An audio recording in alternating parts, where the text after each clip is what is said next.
All right. Well, we are back, huh? We're back at the 9 Club Stop and Chat today. Woo. we have very special guests. Bam Margera and family, April, Phil, Jess. I think it's been years since this has happened. Look at this. You visited me in Florida, but it was just Ape and Phil. Probably since your Sirius show was the last time we were all Yeah, and I've not been home to Castle Bam in like 3.5 years. Jess lives there now. I took it over. And you live in Castle Bam now? He bought Prince's soundboard from Purple Rain, and it's now a recording studio. Yeah. Wow. I lucked out somehow. My sound guy knew, some guitar tech from Minneapolis that worked at Paisley Park all the time, and I guess they were clearing out space to make like a museum or something of like all Prince's guitars or whatever. Uh-huh. And, he called him first. He's like, you want the soundboard from here? He's like, how long does it take to get there from Philly? 12 hours? All right, I'll be there in 12 hours. Wow. He just gave it to you? Well, he had a studio in like North Philly, and then he closed it, and then he offered it to me. Oh, at a real low price. It was what? Okay. Yeah. So every rock band has been like figuring this out. So far, Clutch has been there. Killswitch Engaged. This band Slaves is coming in. Kid the Roots, Funkadelic from P-Funk. The Roots were just in there, right? Yeah. Damn. We had G-Love, Special Sauce. And how about the rapper guy? OT the Real. OT the- Yeah. Oh, yeah. And Jesse brought a sample of a recording of Sovereign Eagle. Yeah. Okay. Maybe you guys could play it. Exclusive. And they recorded me. Yeah. What song did you sing? A Def Leppard track. Bringing on the Heartbreak. No, I did. No, it was Lady Strange. Oh, yeah, it was. Yeah, it's I a sang catchy one. background for Lady Strange, and then I just did Say You Will. That's my new band that I just put out a record. It's called Sovereign Eagle, and it's me and Scott Reeder from Caius, and Nate Bergman, Danko Jones is on it, Para from Opeth, Rick Tate from The Roots, Greta Hotmer. So yeah, it was such a fun album to make. And then like one of the B-side tracks we did, Lady Strange by Def Leppard with this country dude, Rob Snyder, and my mom singing on it. Yeah, it was good. Yeah. It was What's fun. crazy is, I would always visit, CKY while they were recording when they were signed to Island Def Jam, and we would walk in and Timbaland would be right there, and so would the Wu-Tang Clan, and everybody's in different studios, and Timbaland walks in and he's like, so could I hear what you're up to? His band's called CKY. He's like, yeah. He's like, damn, this is sick. So wait a minute, you just put a microphone up to the amplifier and then you play That's the how guitar? you get that guitar sound? I'm That's like, it. And just like, that's how Led Zeppelin is, the Beatles fucking I'm like, what? every punk Don't you band, have every teenage punk band recording a demo. Wow. And this Guy's got Grammys at home. But you know what? I mean, he's really good at what he does. He never had to mic a guitar before, so. Wow. Then this dude from the Wu-Tang Clan came in and said that one of his homies had what it takes to sing a track. So he smokes all this. I don't know what it was. He was like the dipped weed or something. PCP or something. Yeah. But he sits in the mic booth and we're watching. It's a $10,000 mic. And he's sitting there for, I'm not kidding, 2 minutes with the beat going boom, boom, boom, boom, Yeah. and he's like, yeah, nah, He's getting ready. He's getting ready. Yo, you messing around with all these jokers sitting around playing poker. Oh shit, oh fuck. He thinks the walls are Then closing you hear the up. mic like, No way. And he just smashes the mic, and then they go in. He's just naked and going bonkers.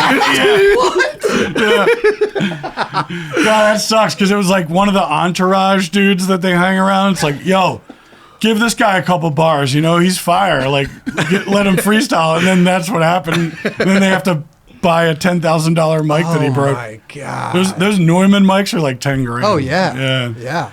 Wow. Wow. Dude, when CKY was doing like Sonosphere and all this stuff, opening up for Def Leppard, then Metallica called and asked them to open up for the tour. Same with Guns N' Roses. Same with Volbeat. It just went on and on and on until Darren the singer was just on too many pills and alcohol that I would read interviews and it would say like, yeah, I know we're opening for Linkin Park, but Linkin Park blows. I could play their riffs with my eyes closed. Same with Slash, and same with Slayer, and same with Papa Roach. I'm like, why talk shit? Yeah, if it's your not cup of tea, just say it's not your cup Right, of tea. right. Yeah. Don't go talking shit on the band that you're opening for, and they're paying for your. Come on, man. And then we were at Download, and we were on Bruce Dickinson, Iron Maiden guy's BBC show, and it's like, oh, the headliner tonight is Def Leppard, and he's like, they haven't made a good album since High and Dry. It's like, what? Why are you talking shit on the headliner, man? Oh Just my why? God. They're probably listening. This is like a popular show. Which album had Pour Some Sugar on Me? That Pyromania. You guys love that Is one. what I'm saying is like, if you look at old Pal Peralta videos, they had such a rad soundtrack with McRad and like skate rock, and if your song sucks on your video part, then you suck. I don't want to name any names, but That's true. There's this flip rider who was working so hard on his skate tricks, I couldn't wait to see it. And it was just this jazz song that went on and on and on. And the tricks are so creative and impressive. And I'm like, dude, either shut it off or turn down the sound. I can't do this. The song didn't match the skating. If the song Yeah. if the song blows, then your part blows. Right. Well, right. Neil, It's true. I think it's 50-50. Yeah. You know what I mean? Oh, That's sure. why when I did CKY, I called the movie CKY because I knew my brother's band had what it takes to get signed. And as soon as that came out and sold 1 million copies through word of mouth, then Island Def Jam was like, yo, we want to... Which reminds me, they gave me brass knuckles in diamonds that said Island Def Jam. And they're like, this is a gift for you for your radio show for Radio Bam on Sirius 28 Facts. I'm like, oh, thanks so much. I throw it in my pink bag with just an iPod and brass knuckles in it, and I go through the LAX airport on a Friday night. It's jewelry, right? And I'm pretty larried up, and they're like, you have brass knuckles in your bag. I'm like, yeah, what of it? They're like, that's illegal in the state of California. I'm like, well, I'm from the state of Pennsylvania. How am I supposed to know that? They're like, look, I'm like, come on, man, I got to make this flight. It's made of diamonds. It's probably $20,000. I don't know what it is, but it's very expensive. You could just have it. I have to make this flight. They're like, oh, you're not making any flight. You're going to jail. I was like, No. what? Whoa. oh man, So I had to, thanks Def Jam. Yeah. yeah, so I had to pay 20 grand to get some lawyers to make it expunged, but it is expunged, but it's still on file. So every time I go to Canada, which I was visiting Alyssa Whiteglass, who's now in a band called Arch Enemy, every time I fly to Montreal, it's a 2-hour flight, and then I would spend 3 hours in customs as they're trying to figure out if I'm a felon or not. Do you still have the brass knuckles? No, they kept them. They kept them. I went from Def Jam, and now I'm making a record right now for Death Row. I'm probably way. like the only white rock nerdy dad that's been on Def Jam and Death Row. Well, make sure you don't get any brass knuckles. I know. right? I know. Can I tell you guys? You guys have a very similar voice. Does anybody I ever know. tell you that? Like, Tell me. Even my Me, dad they can't Oh my tell. God. if I if can't Jess is tell. talking, I'm looking over at Bam's. I'm looking over at Jess. I'm getting confused. When I call They Phil just to said ask it. him how he's doing, he's like, is this Jess or Bam? I'm like, No way. it's your son. Okay. Which one? my Wait a son. minute. Yeah, No. last time I called, They you're get like, so which mad. one am I talking to? I didn't mean to No. offend anybody. No. See, now they just said it, so it's just not mom and dad. It's you all of two us. sound the But same. check this out. I mean, it is distinguishable. Like Right. you do have Bam has a harder cadence. I don't know what to say. Yours is more light. I guess it's a Philly Delco accent. Yeah. But anyway, look at this ring right here. If I had 4 of these rings, it's basically 4 brass knuckles. But Right. if they're not connected, then you could get on They the let you airplane go. with it. Pretty Dude, dumb. don't ask logic at the airport. Like, I remember one time, like, they took my headphone thing that makes it big, it's like this little thing. Like, they took that, and then I go in my guitar tech's bag, and he has the sharpest, most lethal tool to tune guitars, and they didn't take that. Well, when 9/11 happened, I remember I was promoting Jackass 2, and we were in Dublin, and this is when they were taking everything. This lady had so much, like, Gucci perfume Yeah. and like very expensive stuff. Oh, it's over 3 ounces, so we got to throw it. They're just Right in chucking the all this. trash. I'm like, Yeah. that's $1,000 worth of makeup and perfume. Yeah. Like smell it. If it's not napalm, then you know. Didn't they take your toothpaste? Yeah, I was Just- mad about the toothpaste. Yeah. He was mad about. I said, he well, was mad just about everything. squirt it out till there's 3 ounces left. No can do. We got to throw it away. Yeah, right. I said, I just bought a brand new tube of But toothpaste. it's when it first started. It was like 3 ounces, but I saw the most expensive perfume and cosmetics. I wanted to dive into the trash can. Oh, just by It was looking. all, it was all brand new. Did you ever see them like frisking a 90-year-old woman or whatever, Yeah. like checking her for weaponry or whatever. Right. I've seen that, and it's like, leave her alone. You know what? Right. If the terrorists got to her, then they deserve to win. But you figure that would be the perfect patsy, right? Well, when I flew to Dubai for my honeymoon, wait till you hear this. I have all these like necklaces on and tattoos and whatever, and Missy looks all proper, whatever. They're like, "What are you two doing here?" I'm like, "We're on our honeymoon." And they look at their ID. And, well, why is her name Missy Rothstein and your name is Bam Margera? I'm like, because the wedding just happened a week ago. The paperwork did not go through. They didn't believe it. So Oh, man. these people with all black on with just their eyeballs showing checked my ass, her ass for drugs, and they tapped out every cigarette and looked at it under a microscope. Really? They wanted to catch me so bad because they just caught this DJ with $10 worth of booger sugar, aka coke, Sure. and he went to jail for 10 years over it. But dude, wasn't that all like fueled by Perez Hilton wrote a story? yeah, because about, Possible. it's They're like, hard to be on Bam's- a Jackass show and go there. Right. I mean, think look what Perez happened. Hilton wrote like, Bam's going to Dubai for his honeymoon, and then like, watch out, for blah blah breeze blah. through. Look And what then happened to Brittany Griner. Yeah. Oh yeah, Yeah. yeah. It's interesting because can we go back to like Jackass and Viva La Bam when you were coming up doing all that stuff, and Phil and Abe, you guys were on the show. Mm-hmm. How did you feel about that all in the very beginning? Well, I mean, of all the antics. Well, Was all the first of antics all, going on before that? We had a $300,000 budget per week to film Sure. 65 episodes, and all of a sudden there's 40 people behind the scenes, like maybe 8 cameramen, a dolly grip, a producer, production, yeah. a massive production. 9 a.m. every day, we'd film till 10 at night, and when I first broke Ape's ennui, you were so pissed. That's Viva La Bam. He was talking about Jackass. he- no, Viva La Bam Bam too. too? Yeah. Well, the deal is that look, we knew we were like cheap fillers for CKY. I mean, Okay. I'm cooking, they do stuff. I come home from work, they did stuff. And it's like I got to the point where for like the CKY stuff, I'd say, guess move what? this We closer have a to little bit, have to like remove the whole kitchen window and get it replaced. So have at it. You know what I mean? Or, if we had a TV that broke, it's like, here, this is yours.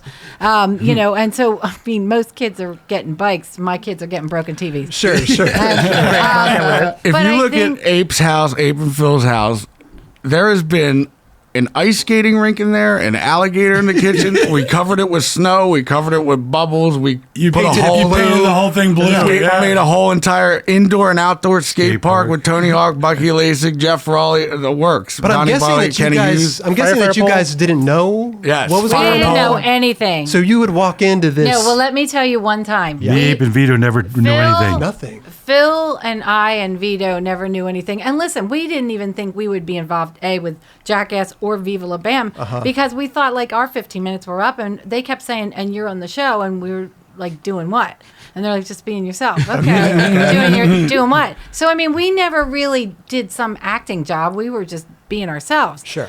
We never got to see a script. They never gave us a script. I found one time in our garage because somebody forgot the script. I didn't even know there were Stampiers. scripts. I didn't even know there Was were this scripts. before or after this happened?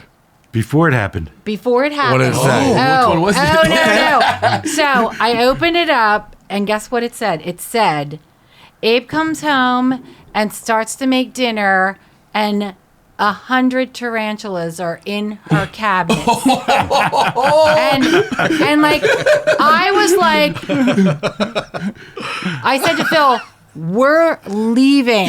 Wow. And I said, I'm leaving. I'm not doing that. I couldn't sleep for like 2 nights. And then I finally went to, I think, Joe DeVito. And I said, Joe, I'm really, really sorry, but like I found this, but I can't do this. I can't do this. And like, if you even do that in my house, I'm going to have to sell the house because you'll probably forget one and I'll die. And they said, oh, don't worry about it. Bam scrapped it. He didn't want to do it either. Thank you. Wow. But who's coming up with this Yeah. stuff? Are you coming up, or is it having team Some of the meetings? guys. We have team meetings, yeah, but I mean, I'll come up with when we decided to paint the entire kitchen blue. We had a team painting everything blue. Was that apples, oranges, forks, knives, everything. Everything. Don't you still find blue shit? And that was No. 18 years ago. I said to you, Our telephone cord No. still has blue on it. We- but No way. It still works. Was that a No. tribute to Weird Science? that, I believe so. Yeah. that quilt still had blue on it, and you still have clothes that have blue on it. Oh, yeah. But the I thing wear it. is that I remember coming down and I'm like, Bam, you couldn't have like lit the ceiling blue. You had to paint the ceiling blue. He goes, it wouldn't be true to the people who are watching the show. It's like, he goes, if it's blue, it's because we painted it blue. That blue was like the gift that kept on giving. And there are times when I'm on the phone and I'll look under the cabinet and I'm like, God damn it. See, it's a little reminder. I'm like, I have painted this 500 times. I have to explain things to people. Really? They don't know already when they come over? Oh, well, we had to replace the carpet in the living room. Okay. And when the guy took out the old carpet, he said, what are all these like marks in your like baseboards? And I'm like, oh, that was from the ice skaters. And they're like, and he's like, what? And I'm like, The professional ice skaters. You sound crazy when you're telling them that. Yeah, about oh, your yeah. I said, and he says, well, I don't know why this is all damaged down the staircase. And I'm like, oh, okay. So I said, so this is going to sound crazy. and so they like packed the whole like stairway with snow, and it was kind of like a ski jump. Okay. And he's like, why do you have a trap door Yeah. in there? I said, oh. I said, well, actually, that was where the fire pole was, but they took the fire pole out, but the trap door is still there. And it's like, lady, what's going on I've in your slipped house? a bunch when people come over to the castle still to this day, and like you're just like, oh yeah, that Slayer played, and then there was an elephant there, and people are looking at you like, are you out of your mind? Like, and then you catch yourself, you're like, I must sound insane right now, but Yeah. Well, I just say it like matter of fact, but they're older guys that are coming to work on their house, and they're like, yeah, what Like they didn't happened? live through that generation. Like, what Yeah. happened here? Because And a it's lot like, of kids, oh. a lot of people grew up on that show, Yeah. and that was like a part of their lifestyle. yeah. I mean, a part of ours too. How long did it take to paint the place blue? Well, we had such a big team, it happened very quickly. It Like, had what, a to- couple hours? Like Like, overnight. Yeah, it was because overnight. It was Yeah, when I we were went to asleep, bed, they did it. and when I came up, I couldn't even believe what I was seeing.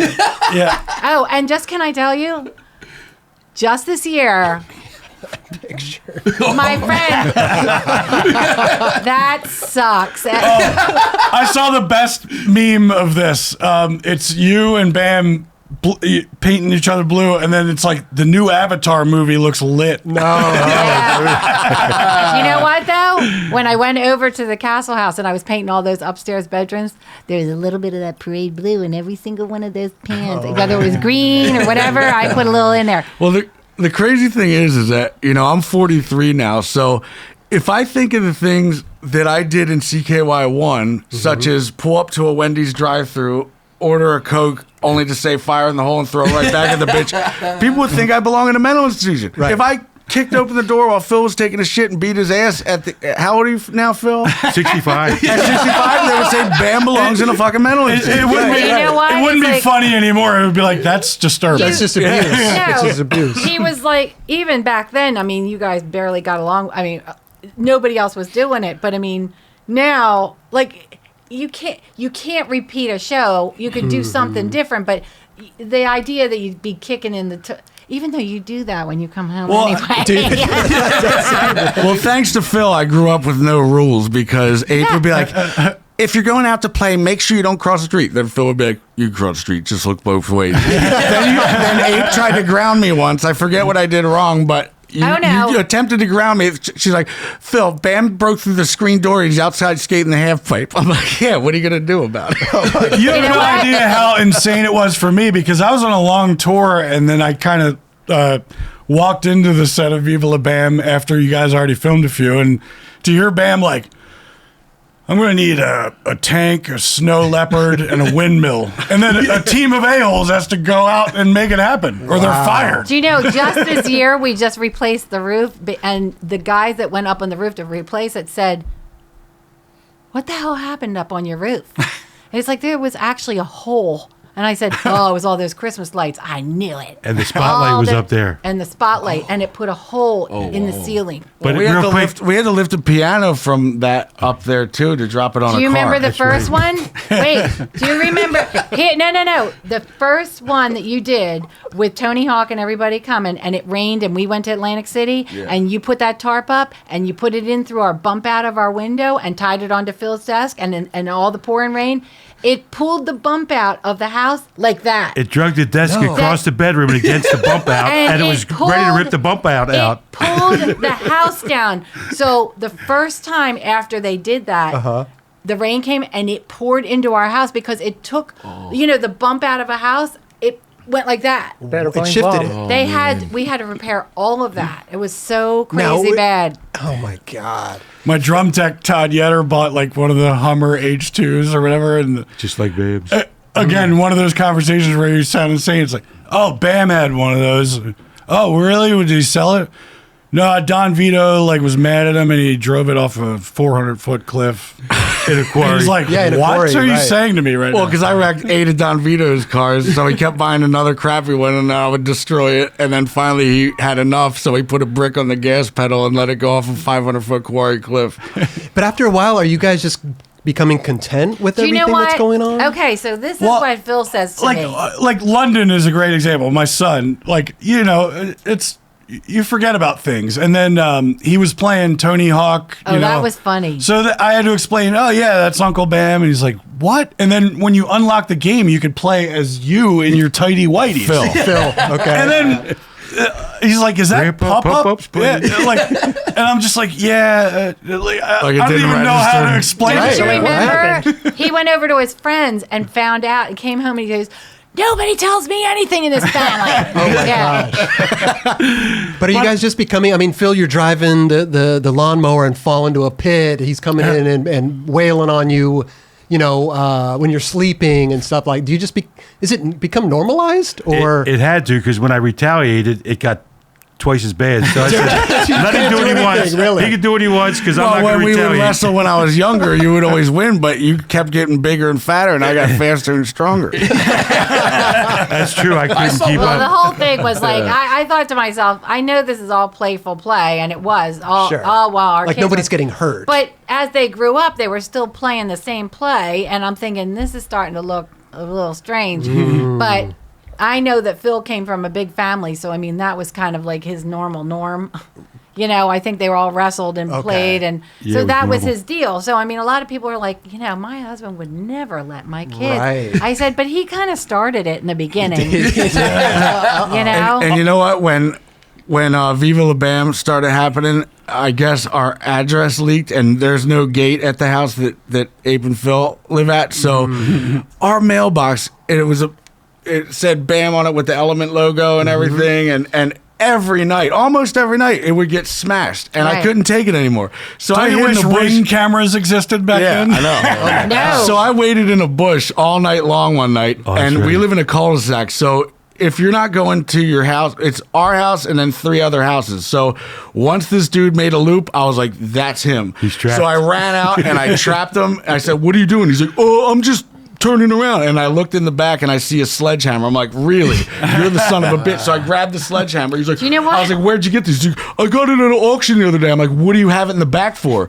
And he couldn't explain. So I smashed his I work front on the windshield. railroad. I was like, Right. get the fuck out of here. Did you tell him what you were hiding in the bushes wearing? What? Don't you remember? No. He had a pair of shorts, no shirt. It was wintertime. He had boots on and a purple fur coat. That was down to his legs. So you could have looked that threatening. I mean, come on. I mean, I'm thinking, good grief. I can't believe he's out there, and I can't believe you actually reached into the guy's I know. car and got the sledgehammer. Let me ask you a question. Did your mailbox get smashed? That was the end of that. That was the end of that. Yep.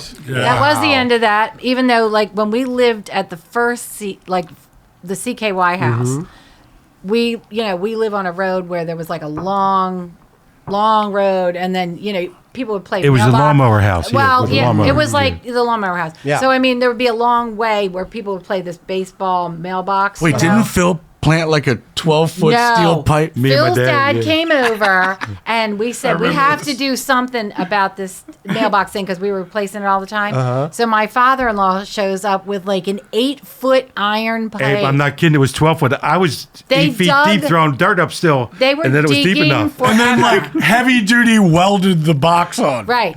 So we put the box on, and then he encases it with the wood. Now, this is like years. It's okay, right? We're eating dinner one night, and we hear like an explosion. And we go out, and here's this guy's car annihilated. and the mailbox is perfect. He didn't no, he bent the pipe and then he ripped his whole underneath out. Right. The pipe bent. His but- whole car was like totaled. The front end, like the headlights are facing each Yeah, other, and right? the mailbox is still fine. It, Just conquered the front of it. it like wrapped itself around, like the bumper and everything, like lights were looking at each other. And he said, I went down, I'm like, what happened? He goes, I sneezed. And I'm like, you sneezed? Yeah, right. Remember when you slapped the That's so owner of that bad. hotel in Australia because Vinnie Paul? Oh, from Yeah. Pantera. And, There's a drum set at the lobby at this fancy hotel in Australia. It was like during a the jazz Soundwave trio Festival. or something. He hops on the drums and starts playing, and the manager was Well, no, like, you made him. yeah, I know. You're like, yo, Vinny, get up there, man. Play some like Led Zeppelin, Moby Dick or something. And speaking of Vinny, we were on a first-class flight from where? L.A. to get there. It was a 20-hour flight. He's so wasted. He wakes up. He's like, how much longer is the flight? I'm like, no. He asked, when are we taking off? I was like, we took off 20 hours ago. We've landed. We're here now. He's like, huh? Yeah. Like, just so out of He asked me for a room service menu. He thought we were at the hotel still. I'm like, yo, we're on the plane, man. So he gets on the drums, and the manager of this nice hotel comes up. He's like, you need to stop playing that right now. This is in the lobby. I'm like, I'm pretty Larry. How I'm like, dare you? How dare you? Do you know who he is? He's Pantera's Vinnie Paul. He's one of the best drummers on the planet. I was like, whap, and I just smacked him across the face. I'm like, you should be ashamed of yourself. You were like pointing at him like this, and then you slapped him, and then he just took it. He was like, "Oh, I had no idea it was the Pantera guy." And he kept playing. Did he keep Man, playing? you need to get with a program. I did that when I was on Iceland Air. There was this dude snoring behind me, and I couldn't take it anymore. So I just turned around and whacked him right in the face. And his wife woke up and everything. He's like, "What'd you do?" I'm like, "Stop snoring. I can't concentrate." Well, hypocrite me started snoring just a couple hours after that when He's I the fell asleep. worst. But they made him move seats, and then when I landed, they said I needed to write an apology letter to the airline or I'm not allowed on it anymore. Oh, man. And aren't I banned from the Wellington Airport, New Zealand for life? I'm just How do you hearing keep track about, of all this I'm, stuff? I'm just hearing this now. I got roofied at a CKY show, and then when it was time to fly to Perth from there, I couldn't even. They said anyone I had to lay down on a bench, and the security was like, "You can't lay down on this bench." So then I get up and I lay down on the floor. He's like, "You can't lay down on the floor." So then I go outside, I lay down on the grass. He's like, "You can't lay down on the grass." I'm like, "Well, then where the fuck can I lay down, asshole?" They banned me from Wellington Airport. Then Jess had a flight the next not just day. you. Anyone with the last name Margeras. So, like, if our cousin from New Hampshire that I talked to like twice is like, "Yeah, I think I'm going to go to New Zealand." No. So Jess tried to check in the very next day, and they said that you're banned. He's like, "I've never been here before. What are you talking about?" That was like 10 years ago, and then I got an offer to play New Zealand like recently-ish, and I was like, there was a incident, but it's probably over by now. And he was like, "Yeah, that's ridiculous." And then he booked it, and then like the next day he calls, he's like, "What happened, man? Like the New Zealand government called me and canceled the show and everything." Oh, no. I was like, "Whoa, they were serious." Bam, I got a quick Wow, question. need to Bam, what does stop. larried up mean? I never heard that expression. It means all liquored up. Larried up? Yeah, Never heard it. Never heard that That's a either. Bloodhound Gang. Bloodhound Gang? Okay. Well, I know you've had your fair share of stalkers. You know, Yeah. you talked about on the show when the treehouse lady. Oh, yeah. But Phil and April, have you ever had crazy people that Yeah, are it's happening right Well, now. actually, really? we actually had the crazy stalker that was at the castle part 1 at our house first.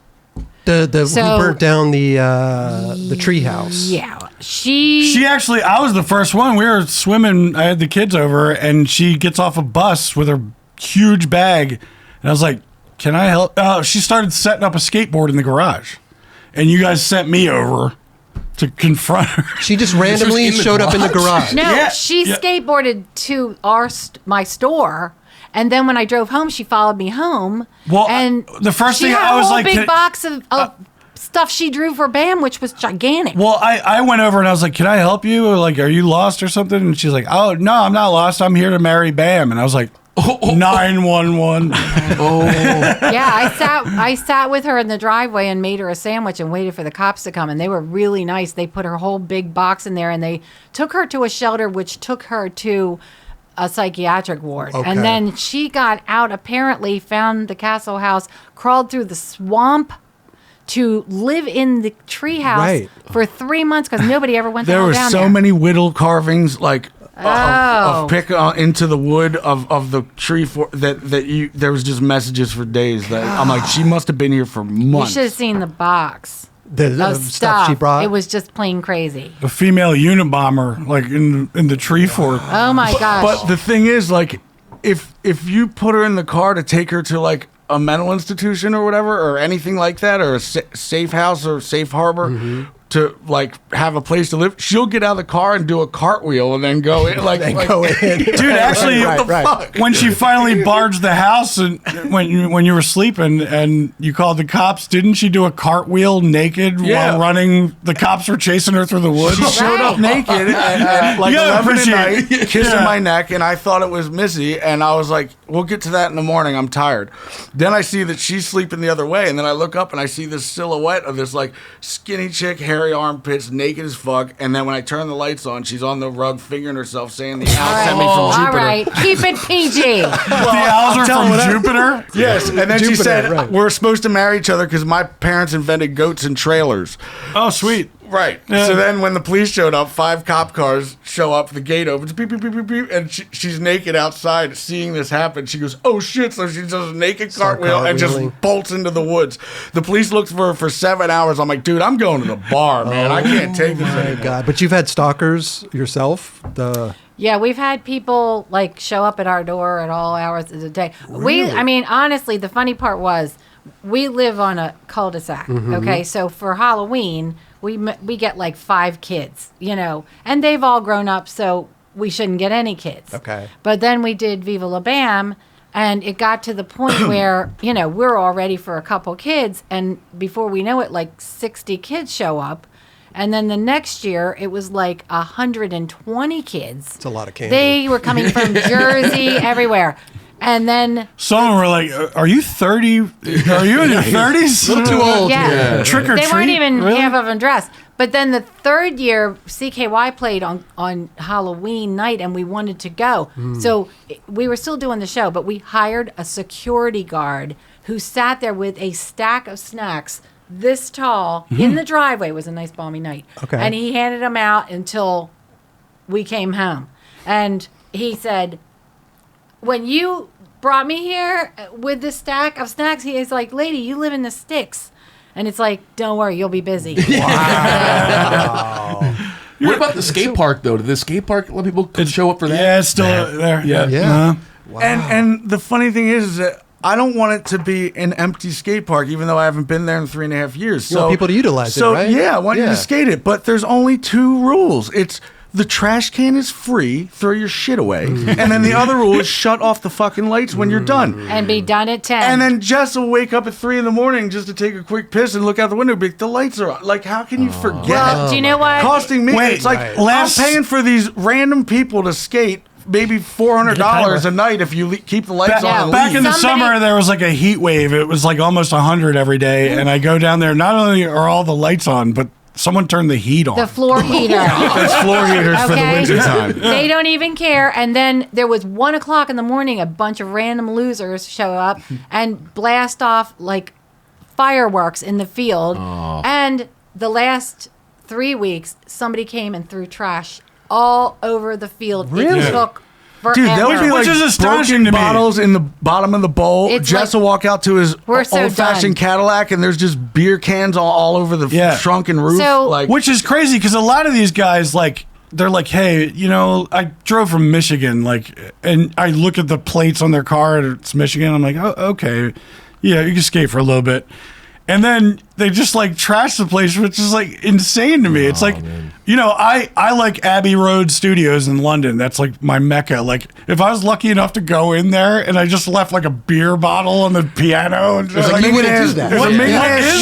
a million ass shit in the toilet with a radio in there, and there's cigarette butts all over the table, and then there's smashed beer cans. No, Like, it's crazy. We've walked in there with so much trash, and the thing is that like what we say, we have a sign. You bring in the trash, take the trash out with you that you brought in. So if you brought some trash or drinks or whatever, put it in a bag, put it in your car, and go. Yeah. Because when you fill up the trash cans, it's a full-time job for us, and we can't lift these big.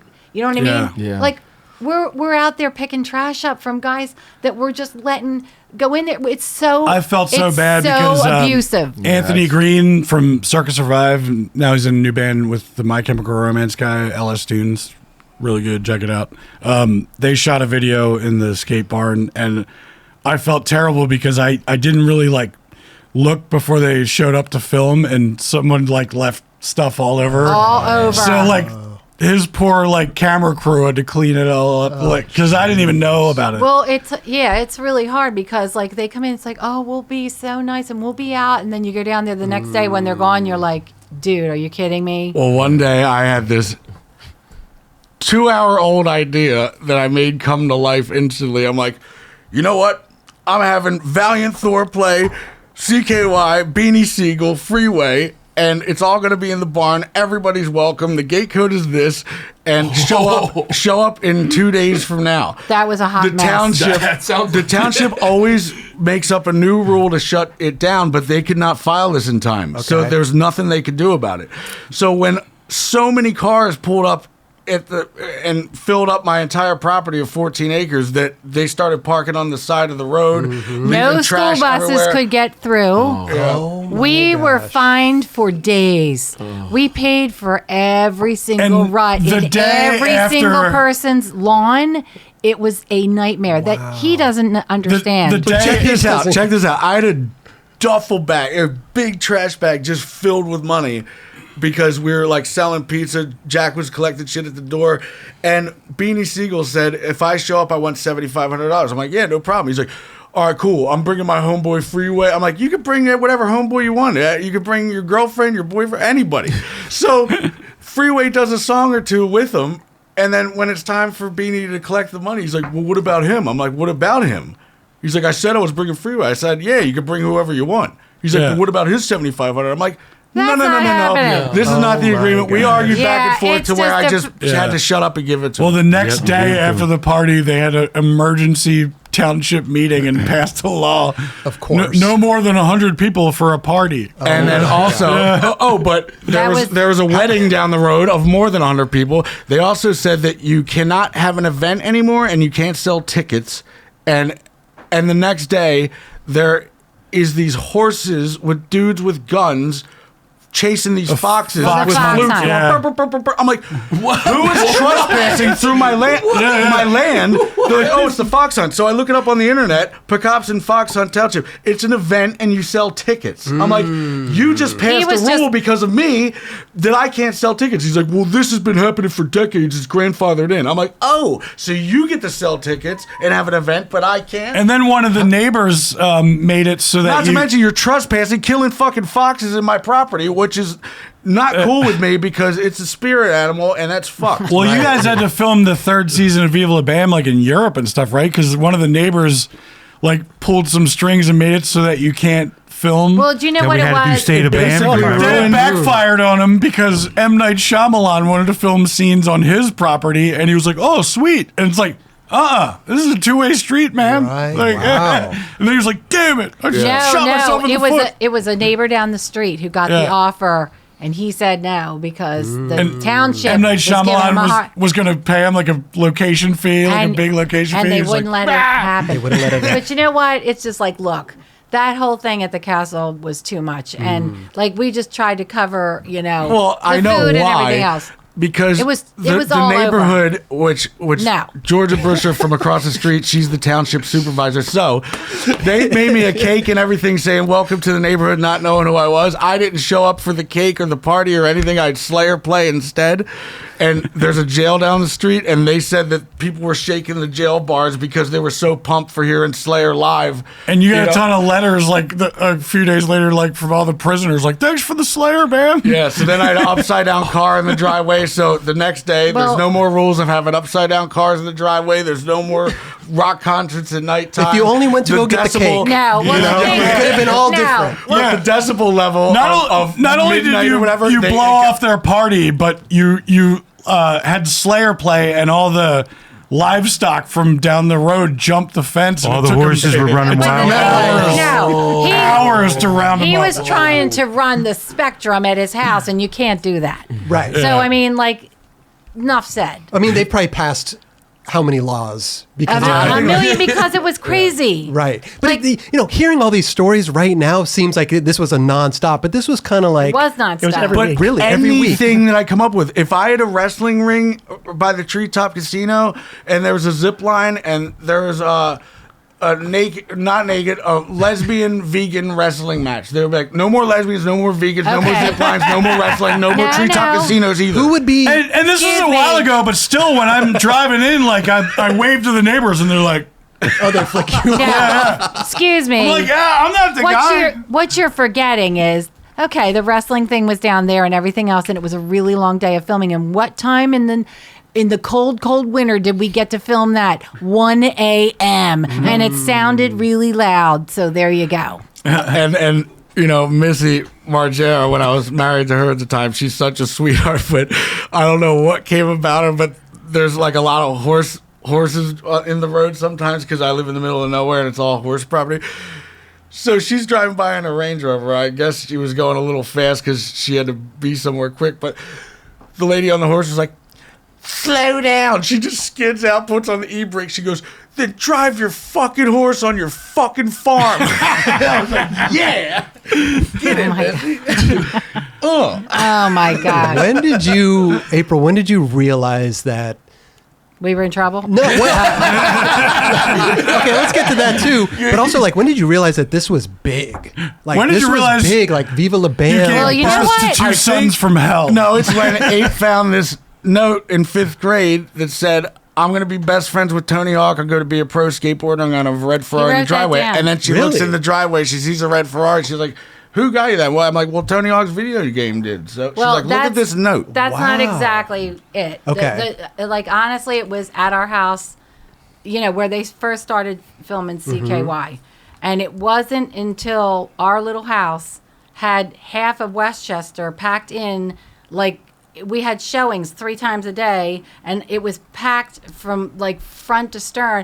And these kids were loving the movies, and I thought, you know what, they have something here. And I mean, Our town was just boring enough to that but we had to do things like blow things up and guess what? Free was funny. Free was funny. Free's always And then, like, when we got a big budget, it got worse and worse for us. But, you know, honestly, the township around our house packed up one day because they didn't even know what to do. They shut the township down, came over because they didn't know how do you give like a citation for an elephant? We turned the whole front house into Right. a moat with a castle. drawbridge with an elephant in it, and they tried to write us a ticket for that. And then I have all these notes from the neighbors saying, "Thanks so much for letting my kid pet an elephant and feed it apples and shit." I'm like, "Oh, so I get all these thank you notes from all the neighbors, but I get a ticket from the township. Thanks Well, so much." the Christmas show, they came out again. They even got a van and all came over, and they just didn't even know where to begin 'Cause it looked like the Griswolds. Because there was a snow making machine. There was a poor cow dressed like a reindeer, and there was a whole choir out there, and Vito out there screaming his brains out like some idiot, and you know, it was just insanity. Right. And my house was punched through a billion holes to light it up so you could see it from space. Why did the And- snowmaking machine come from Georgia? Are you serious? Yeah, I said, where are you guys from? They said Georgia. Why would a Yeah. snowmaking machine come Because from they Georgia? don't have snow there, I guess. so they had make to- it down there? Yeah, you know? Yeah, They make it yeah. and ship it over. And the elephant came from Connecticut, and the alligator came and he from the showed up a day Poconos. early, I heard. And the they had to skating, go to the Best the Western. skating chimpanzee came from Georgia as well. Georgia I also? love that chimpanzee. He loved you. He loved me better. He was skating the half pipe. He liked your Oh, skateboard. tell the better. story about the monkey. But he wanted to steal Bam's board. He thought Every Bam's time Bam board. did a trick, he says, this monkey came and stole Bam's board, and it still He didn't was work a for him. skateboarding so monkey. he kept stealing Bam's board to use what Bam was doing. It was Because amazing. Bam's tricks were better on his board, so he wanted his board. So then he would take his board and it didn't work, and then Bam was using his board, and then he'd want Steal that board. back. Wow. But when you got the MTV deal, that must have been Well, where you were like, whoa. I mean, when they told us that we were getting our own show, do you know it wasn't even until the third Jackass movie that they actually came and told us that we got Viva La Bam because of the alligator in my kitchen scene. I never knew that. Oh, interesting. Did you know That's that? what did it. Yeah. I didn't know that. Wow. I never knew that. Where did you say you got the alligator from the Poconos? Yeah. Yep. How did you source that out? I'm telling you, we have a big team that spends all Yeah, day it's looking like I was things up saying. on the internet and figuring all this stuff out. And when I would come up with these crazy ideas, I would make it so over the top that because people, they can't just say, "Hey, okay, way to go." Like if you watch a rough cut and you're hired to make notes, you can't always just say, "Perfect show, put it on." Then you're not. Then your job is not valid. So they always have to have these notes. One of them said, Bam is talking with his buddy in the Hummer and he doesn't have a seatbelt on, so we can't use this scene. I'm like, if you're looking at the opener of Viva La Bam, I'm rocking and rolling in the Hummer without a seatbelt on, and then I get out of the car and stand on the roof. Bam can do whatever the fuck he wants. Yeah. So MTV, the like, opener, Yeah, and that I'm has in a Hummer parlayed without a over to a seatbelt, lot and of nobody else badness. is. Oh. So But now there's just a random note that says I don't have my seatbelt on in this one scene. But we've been doing it for 19 episodes now. they Well, got it's almost- so crazy at one point that they would like blur my shirt like Evan's drum heads, and it's like, yeah, we can't show that. It's like they're my drum sponsor, and they literally, I'm on their rosters for things like this. And You they know blurred what? a CKY t-shirt many times, an Audio Shoes t-shirt many Oh, times. the hardest part what am I was going to getting, sue myself? Like, The hardest- it's a CKY logo The on there. hardest part was getting cleared. The picture behind you, where did that come from? Where's the plate? You got, Yeah. oh my God. but then how would you get an alligator? You just like barged it?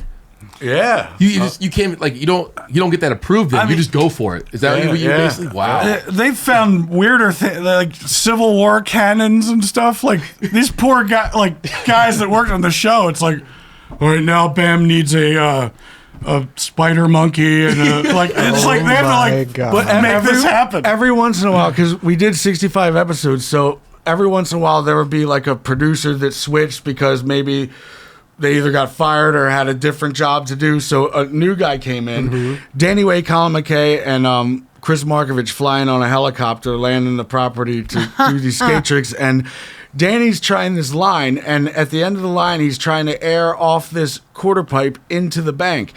And, you know, I think it took him maybe 20 tries. He's still trying it. And this new guy, Pete DeLaggio, just goes, "Or you know what, Danny, you either need to land it now or we need to wrap this up and keep filming." I'm like, he's trying to land it. That's the whole idea. Right. He's trying his ass off. Can't you see the frustration that he has? We're going to sit here until he lands it because that's what skaters do. They don't give up That and the they're hell- not going to stop and move along. He's Right. like, "Well, we need to do a 360 whip pan and then bing, bang, boom, and then get the next shot." I'm like, oh my God, get out of here, you Hollywood asshole. Well, you know what? What was it? Was that the helicopter that they So, hey, we're going to landed? take you, you're going to deliver the line, we're going to do a 360 whip pan, and then bing, bang, boom, and then we get the shot, and then we got the shot. I'm like, get out of here. Well, And most of the comedy is the spontaneity of it. So you can't can't do really- that again. You can't. Yeah. Well, you can, but it's not going to be as genuine. Would they try to do some of that stuff? At times, redo when yeah. did a lot we? of stuff? Yeah. When did we land the helicopter in the backfield, and then they wouldn't? The FAA wouldn't let you take it out of there, and we had Yeah. to truck it out. It had to stay Yeah. there until they. Whoa. Yeah. Yeah. You had to truck out a helicopter? Yeah. Which wasn't easy because those big ass would not Those fit through the gates. gate. They had to raise it. Yo. You guys have lived like 20 lives. I mean, geez, just on that little compound. Wow. Did you ever like fire someone on your show, like a producer you just didn't like or something like that? Not me. No. I would make some complaints and whatnot, but I would never say you're fired. But Overall, you tortured poor Bruce to death. You know what's crazy? But Bam loved Bruce, but he I know, tortured he him. loved him. Yeah. Well, You drove a car through Bruce's window. So you drove a car through Bruce's window? Well, yes, Bruce. He kept saying this word organic. We need to make the show more organic and more organic and more organic. I'm like, you want organic? So we get all larried up at Duffer's Pub. I show up at 2 a.m. with Ryan Dunn and Tim Glom, and he's wasted and he's sleeping on the couch, and we can In see his right through the apartment apartment with glass window, doors. and he's just snoring. So I just drive the Hummer right through the window into his house, and the whole window breaks and everything. And he's so larried up, he's not even awake from it. So I back up and I leave. The police show up, ask him what happened, and he says I must have drove my car through my own window. So now he's like on the verge of getting a DUI when they figured out that it wasn't him, it was me. Glom stands on the roof of the Hummer when I'm going through the window. And he broke his arm. No, he broke his kneecap. He tried to do and it He landed right on a parking curb. a parking block. I think I have the original footage somewhere. Yeah. So you guys were Yes, filming you that. do. Yeah, Roger was there filming it. Roger has it.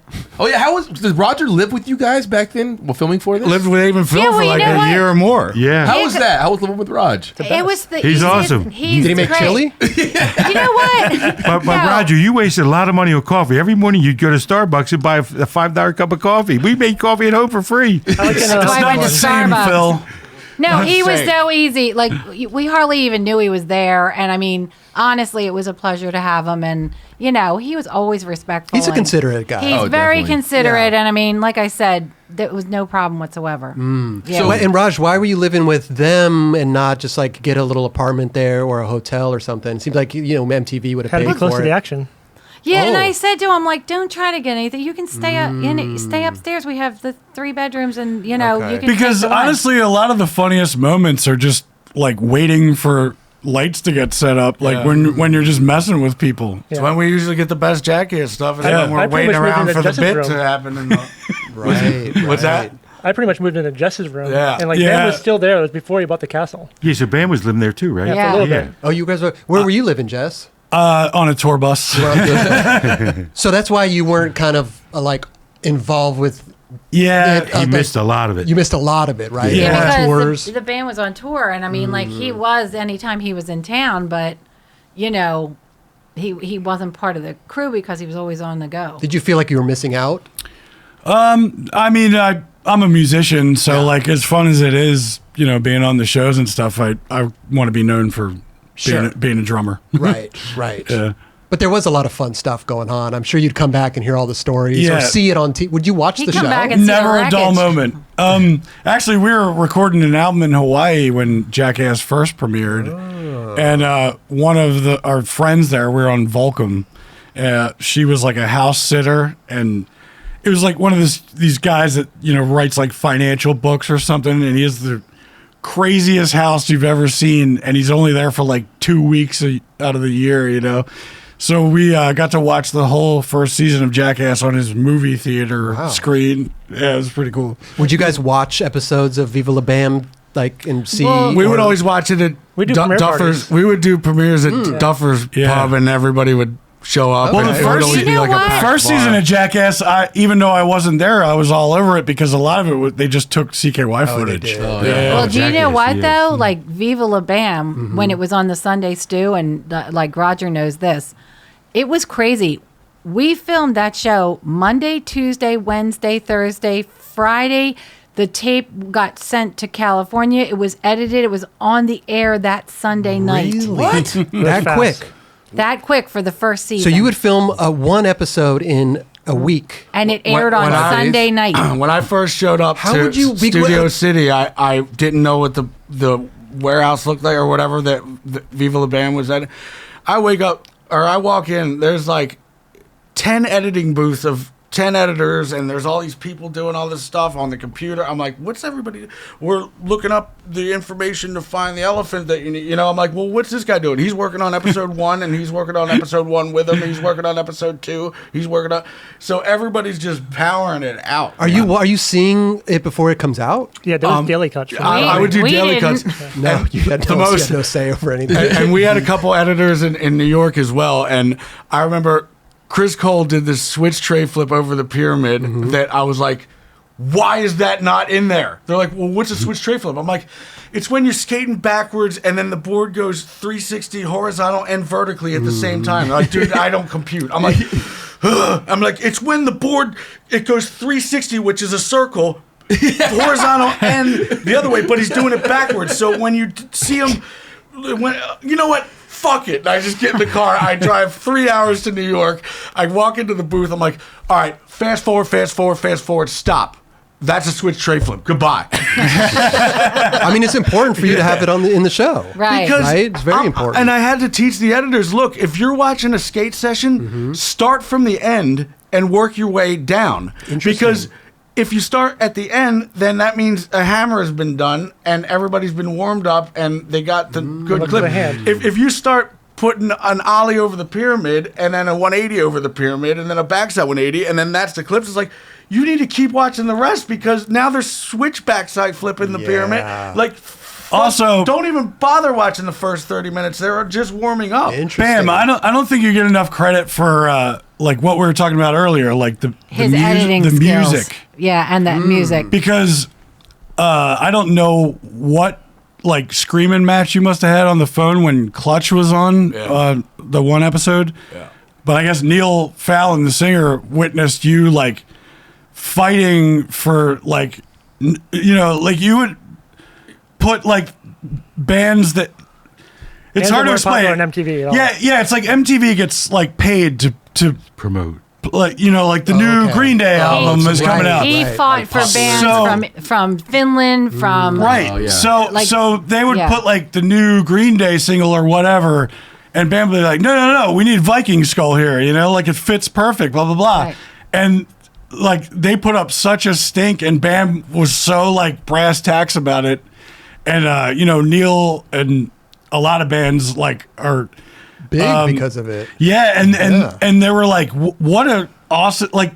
The executives must have been tearing their hair out every They time. were, but you know what? Yeah. I'm proud of him. He fought for everything that he and wanted. it really made all the difference. If it was up to That's why it was the them, number one show too. yeah. but if it was up to them, I mean, I would be like, so we're having Danny Way and Tony Hawk show up, and then Ariana Grande is going to perform. I don't want that. I don't want that. Yeah, she has a neat voice or whatever, but that's not my cup That's of not tea. your style. Right. I want Cradle of Filth. I want Slayer. I want, like Slayer. Who's Slayer? This And then scene when doesn't Slayer- call for Ariana Grande; it calls for Fireball Ministry. And by the way, Ariana Grande is doing fine. She doesn't. She doesn't need our And- help. But you know what is funny is I was at the MTV Awards and Pink, the singer Pink, shows up and she's like, "Do you know who I am?" I'm like, "Oh yeah, you're the singer Pink." She's like, "No, I'm Alicia with the green hair from Cheapskates." I think she gave me my first "You're Fugazi Ali- tape. What?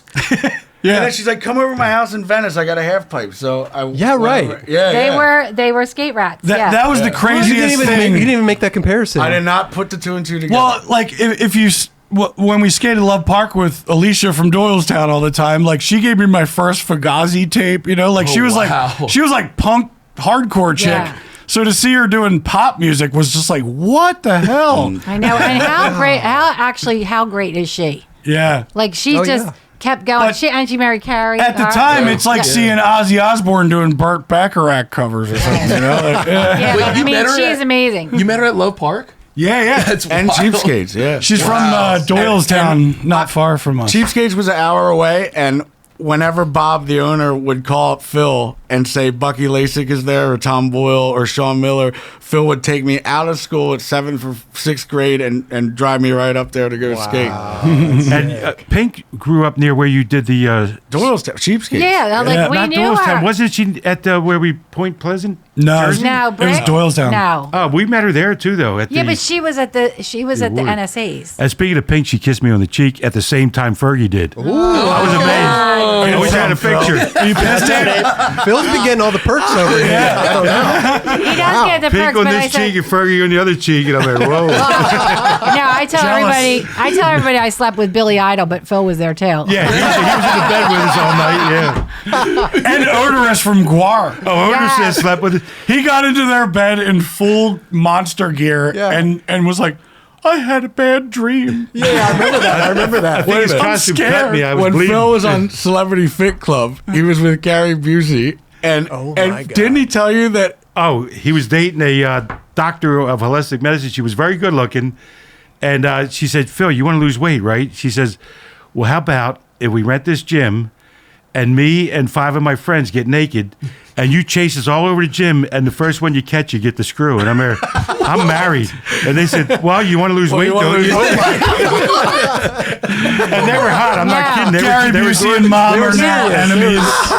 No, you know what? Gary said the funniest thing because when your team won and we were going to go to Hawaii, he said, Phil won the whole thing. He got a diamond watch and then He he got did. a hot tub. And But our team also No, won a but bunch the of team awards won. too. Trips. So they and won stuff trips. like that. Yeah. So Gary says, hey, Ape and Phil, instead of going to that really, really nice resort, why don't you come over to the other side of the mountain and live with the dog people with us? And I'm like, thanks, Gary, but I'm going to the hotel. so because Dog people? He said the dog people. We looked I them don't up know and they're what real. that I think is. there was dog people in Hawaii. What Did the he hell's a talk- dog? Yeah, what is it? I don't dog? really I know said, at the Gary, moment, if I'm but- going to Hawaii, I am not going to live with dog people. Have you seen our show? That's a good I got to get Google away from the dog after the people. show. Well, it seems like a straight up Gary's alley right there. Phil lost the most weight, and I just wanted to say, Phil, congratulations. Congratulations for gaining it all back in a fucking month as soon as you got back to Philadelphia with a goddamn Italian sub. Right, but Cheesesteaks I are almost good, changed man. their mind because You and your saltwater hoagies. No, he I actually came in at did. 350 and got down to 311, so I lost 353 and I lost 42 pounds. But other people only weighed 210 and they lost 39 pounds. And I So he said, changed the show. well, they lost more So than me. you're You should admitting give them you the win. cheated. Yeah. No. So then they the next year they did percentage, the most percentage of weight. to Because get the Phil went to trophy. the office and said, you need to do percentages. Like, I'm 350, and I'm not losing the 30 weight 50 loss. pounds. That's not fair. Right. Because So- technically it wasn't Like I a mean- 100 pounder other people loses lost 20 more. pounds. That's 20%. I lost Well, what? because 3%? they lost a bigger percentage of their body weight. And so Phil, the winner, goes up and it's like, I really shouldn't have won. shouldn't have you should won. have done it by percentages. But you still went to Hawaii. Yeah, we went to Hawaii. But they would And do the shit other to island, screw we went with to you. the other island. Didn't What they was- put a nice, delicious hunk of chocolate cake on the table and they said whoever eats it or what was the deal with that? Remember they They sat did it there have a and challenge. said, I'm 65 now. I can't remember. Hey, did you have to live in a house? Was that the deal, or did you was it? Just with all the other people. yeah. You had to Weekends only. I would be No, home. it was weekends fly back and because forth. then they would give you 2 weeks in between, and then you have to follow the diet and do everything, and then come back for the weigh-in. But like when Bam and I were on, Celebrity, whatever it was, rehab. Or not rehab. Dr. Jen. yeah, Oh, that Celebrity- little chestnut. Family therapy. family therapy. We lived there the whole time, matter of fact, and we had to stay in the same bedroom with like single beds. Yeah. And then I kept looking around the house and I'm like, where have I seen this place before? And they said, it's the Bachelor Mansion. And I'm like, oh, it is? I had to live with 8 for a whole month in the same room. Couldn't even jerk off stale fish and Shut up. boulder dash. You suck. You gotta like hang a border wall. Like, Yeah, you gotta go get office partitions. No, because there were cameras on the ceilings and lights, filters in the window.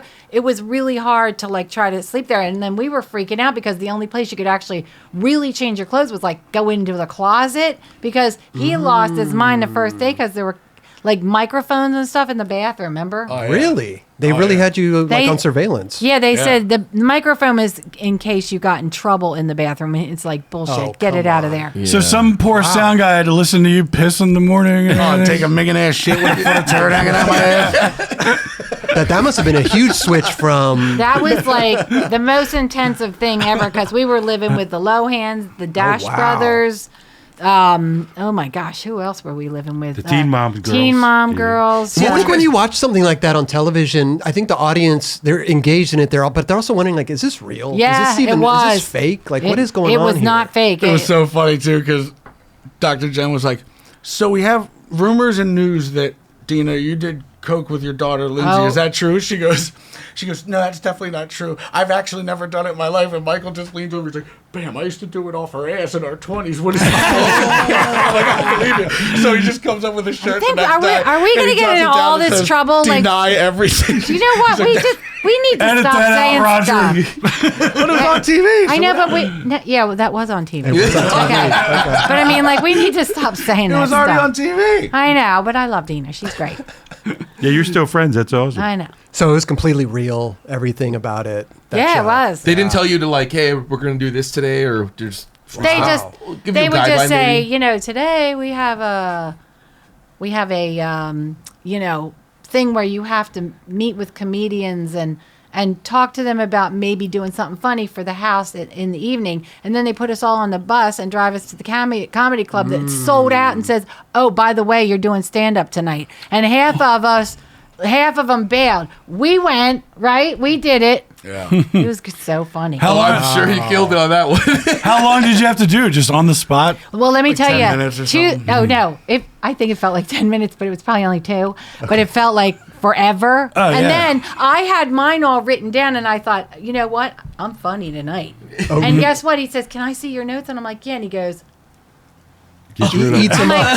I'm like, "Where's my notes?" He goes, "Go out. You're better, like all by yourself." That's like going on American Idol and then singing your song with the phone No, with the I words just, right there. no, I just wanted to. Even if you're phenomenal, you're already fired. I just wanted. Well, they didn't really tell us, and I wanted to not mess it up. But you said just do it on the fly, which, yeah, Worked out better. So it was good. You were nervous. Were you nervous going up in front of I all was those too, people? yeah. a little bit because I had to say a bunch of stuff about Michael Lohan. That remember I said they told us to come up here and do a few lines, but Michael did them all for everybody. That's pretty good. That's pretty good. Phil, what do you call a nut with a wall on it? A walnut, What do you call a nut with a chest on it? chestnut, What do you call a nut with a chin on it? chin nut. No, it's a dick in your mouth. This is supposed to be a PG-13 show, right? I love it because like I feel like when I'm watching Viva La Bam, like your reactions are just how they are right here. Like, stop that. Like, I oh know, my but gosh. that's not good. People are going to be listening. What about their kids listening to this? Well, I said that I was sorry Don't and go I up meant again. it. Chin nut. Like that was so genuine. I said I was sorry and I meant it. Man. So just the chin nut. That means the nuts on your chin. Yeah, exactly. Okay, Just I got explain how it. he's You trying got to it, figure Phil. it out. Oh my God, are you kidding me? Why are you so thick? Do you guys always have this much fun when you're around each other and hang out? Sometimes. Oh, Jess and band together have the best stories. Yeah. All the movie Well- lines they know, they're amazing No, all day no. long. I feel like we can They're speak our all day own long. language through I know, no, bad no. 80s movies, and Okay. people, it makes total sense to us, but I'm gonna we ask must for a sound out of favor. our minds to other people. I'm asking for a big fat favor from you two because it was cracked me up my whole life. When you guys were in the back seat and do Mr. Bunny. I don't even know what you're talking No, about. do Bunny. do Bugs Bunny. Oh, Mr. Bunny. I don't know it. Pass the I don't know salt. Yes, you so Remember, pass do. the salt. what you- I don't know what you're talking Yes, about. you did. How old were you talking about? How old was he? No, they would crack each other up anytime we had a road trip, and Bam would be.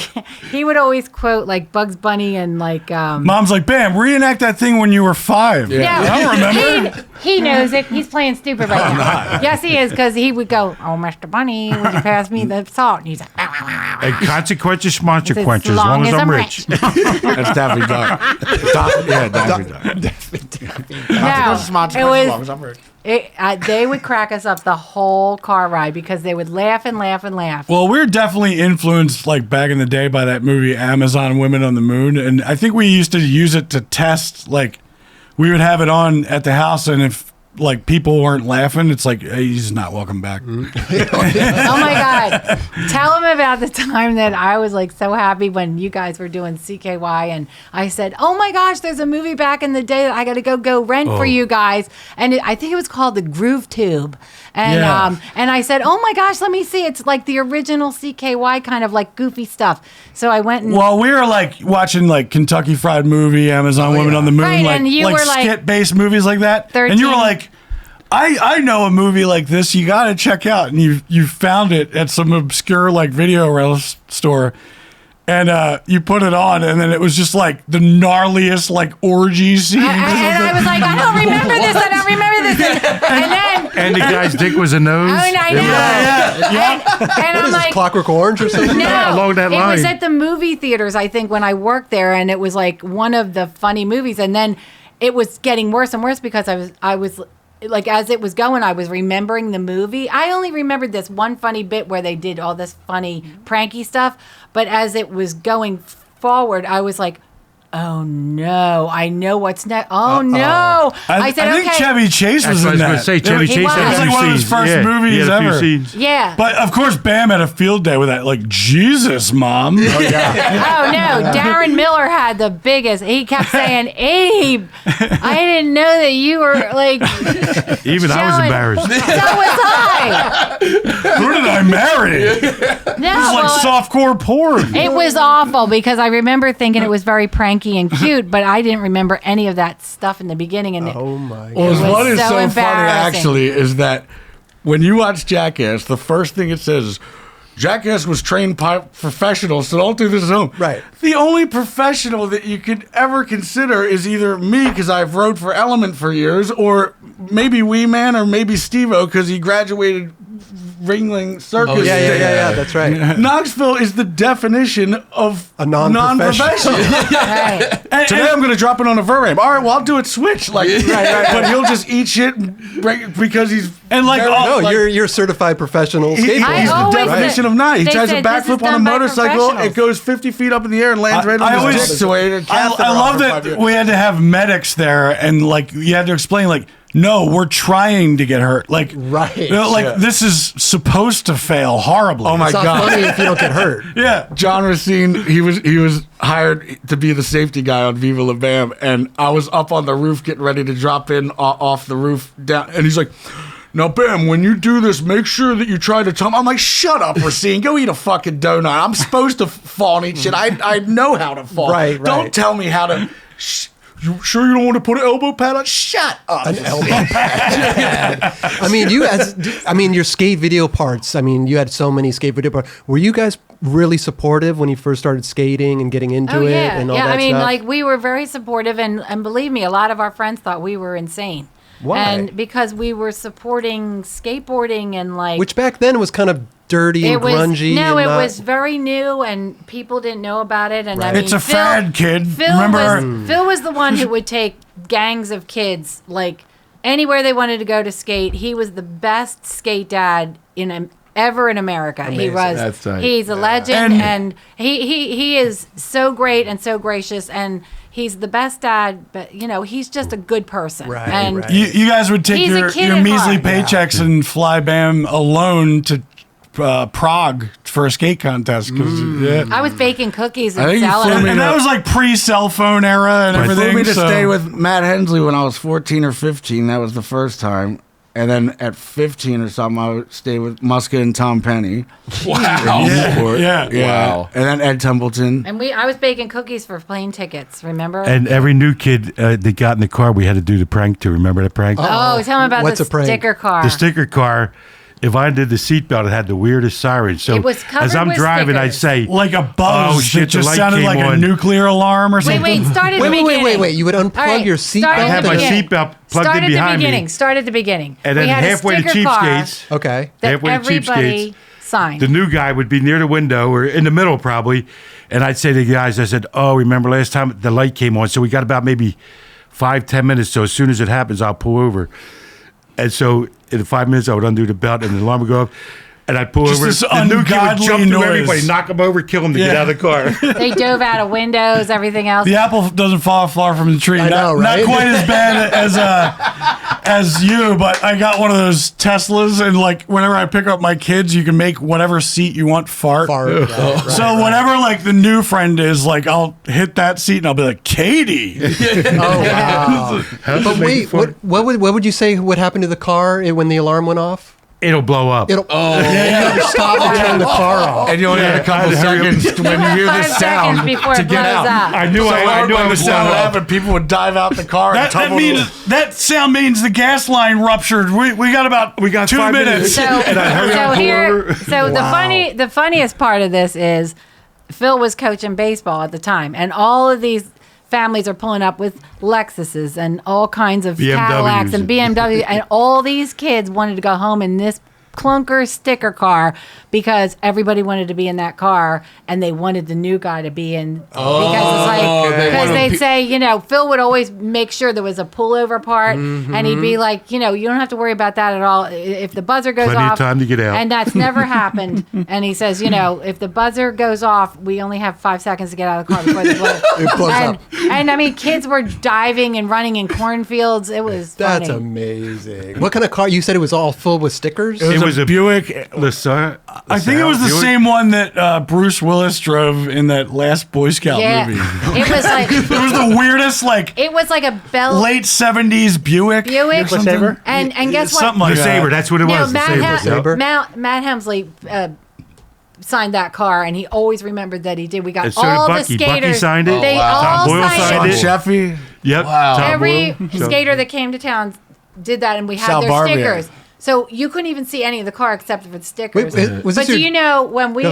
when that car was like finally totaled and wasn't going to get fixed, we drove it around Westchester so all of Westchester could say farewell. No. Yeah. Was this your daily driver car? Yeah, I was taking it to work every day. I was Kids using it every cried day. because that car, like, I wonder if John amazing, Candy based Uncle Buck off you. when he pulls up and there's a backfire. Right. Everybody ducks. Wait, no, he's, wait. Hold he's on. Del Griffith on the plane, right? Right, Dad? Wasn't the car completely toasted? It was fried completely. Planes, trains, and automobiles, yeah. And then what did he say to the police? He's like, That is the most Phil moment ever. Like, the car's toasted and they're driving it, Steve Martin and John Candy, and then they get pulled over by the Spinal Tap dude with the cop, Michael McKeon, and he's like, do you know how fast you were going? He's like, no, we don't. The speedometer's melted. do you think this is a safe car to be driving? Yes, I do. Yeah, Yes. do you feel this vehicle is safe for highway travel? Yes, I do. Absolutely do. And Yeah. mysteriously, the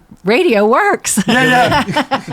He's like, you have no rear view mirrors. You have no blah blah blah. He's like, yeah, oddly enough, radio still clear as a bell. You know, that's like a tidbit of information that Phil would tell a cop. I've seen it happen. And I Oh, say, no. as long as you get there, what's the difference if it's Well, ugly or not? I don't care. Here's something about Phil. I feel bad. He's been pulled over maybe 2 or 3 times. One time I was in the car with him and he blatantly went slow through a red light on a curve. And then the cop, I said there was a cop right coming on the other side. He goes, the cop's got his light on behind me. And I'm like, duh. That's what happens You know what I when mean? you're No at a red kidding. light. So he comes up to I win. he comes up to the window and he says, do you know what you were doing? He goes, no, sir, I don't. And I'm like, I do. oh, you know. And so Phil argues this thing down. He will argue a cop down to the ground. To the point where the cop's the just like, point- oh, okay, it's just and- enough. He admitted I was right, Abe. I think he three did. times. 3 times the guy says, just go. Just, Just go. Enough of this. Enough of this, because he's arguing footage and boundaries and going around a curb and you the rate of said I speed was- going up a hill and I'm like, Bam oh. has that a little bit too, because there's been arguments we've had where I know I'm 100% Is that right. right? And he's wrong. But somehow I still feel like I question myself. I'm like, am I wrong? All right, I'm busy doing something on the other side of Westchester. Bam gives me a call and says, hey, what are you doing? I said, I'm busy. And he goes, can you get to my house? A guy's meeting you there because I want to sell the purple Lamborghini. I said, you're selling the purple Lamborghini? Are you kidding? And he goes, I don't need it anymore. I said, if you're sure, I said, you tell me what to do. He tells me what to do. I go up there. I meet this guy.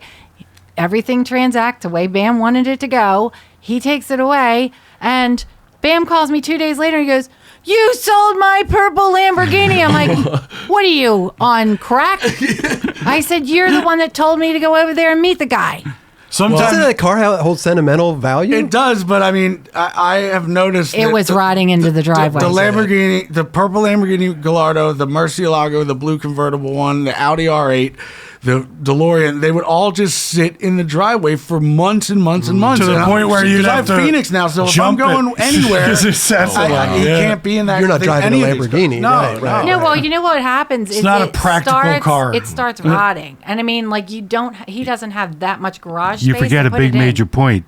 He Insurance. didn't drive it so long, the mice built a nest in there and ate all the wires. He went to start it, and it wouldn't start. We had to get it rewired. The mice ate all the wires. Right. So everybody's I like, love that you have a Lamborghini Murcielago and you treat it like it's like a Hyundai Sonata. You don't even put it in the garage. It was just like snow on it. Tom Vito was so mad when I bought another Lamborghini. He's like, "Bam, what the fuck are you buying 2 Lamborghinis for? You could have 50 Hyundais instead." I'm like, "I don't want 50 Hyundai. What am I going to do with 50 Hyundai? You could have 50 Hyundais instead of 2 Lamborghinis." I'm like, "Why do I want 50 Hyundais, Tom Vito?" Oh my god! I can't believe you threw me under the bus on that Lamborghini story again. Murph. How dare you? Well, sometimes it works in my favor. Like he'll call up, like when we were doing Bam at a punk band called FFU. FFU. Yeah, and we'd play a big festival or something, and he'd be like, "Did you see Radiohead's lighting?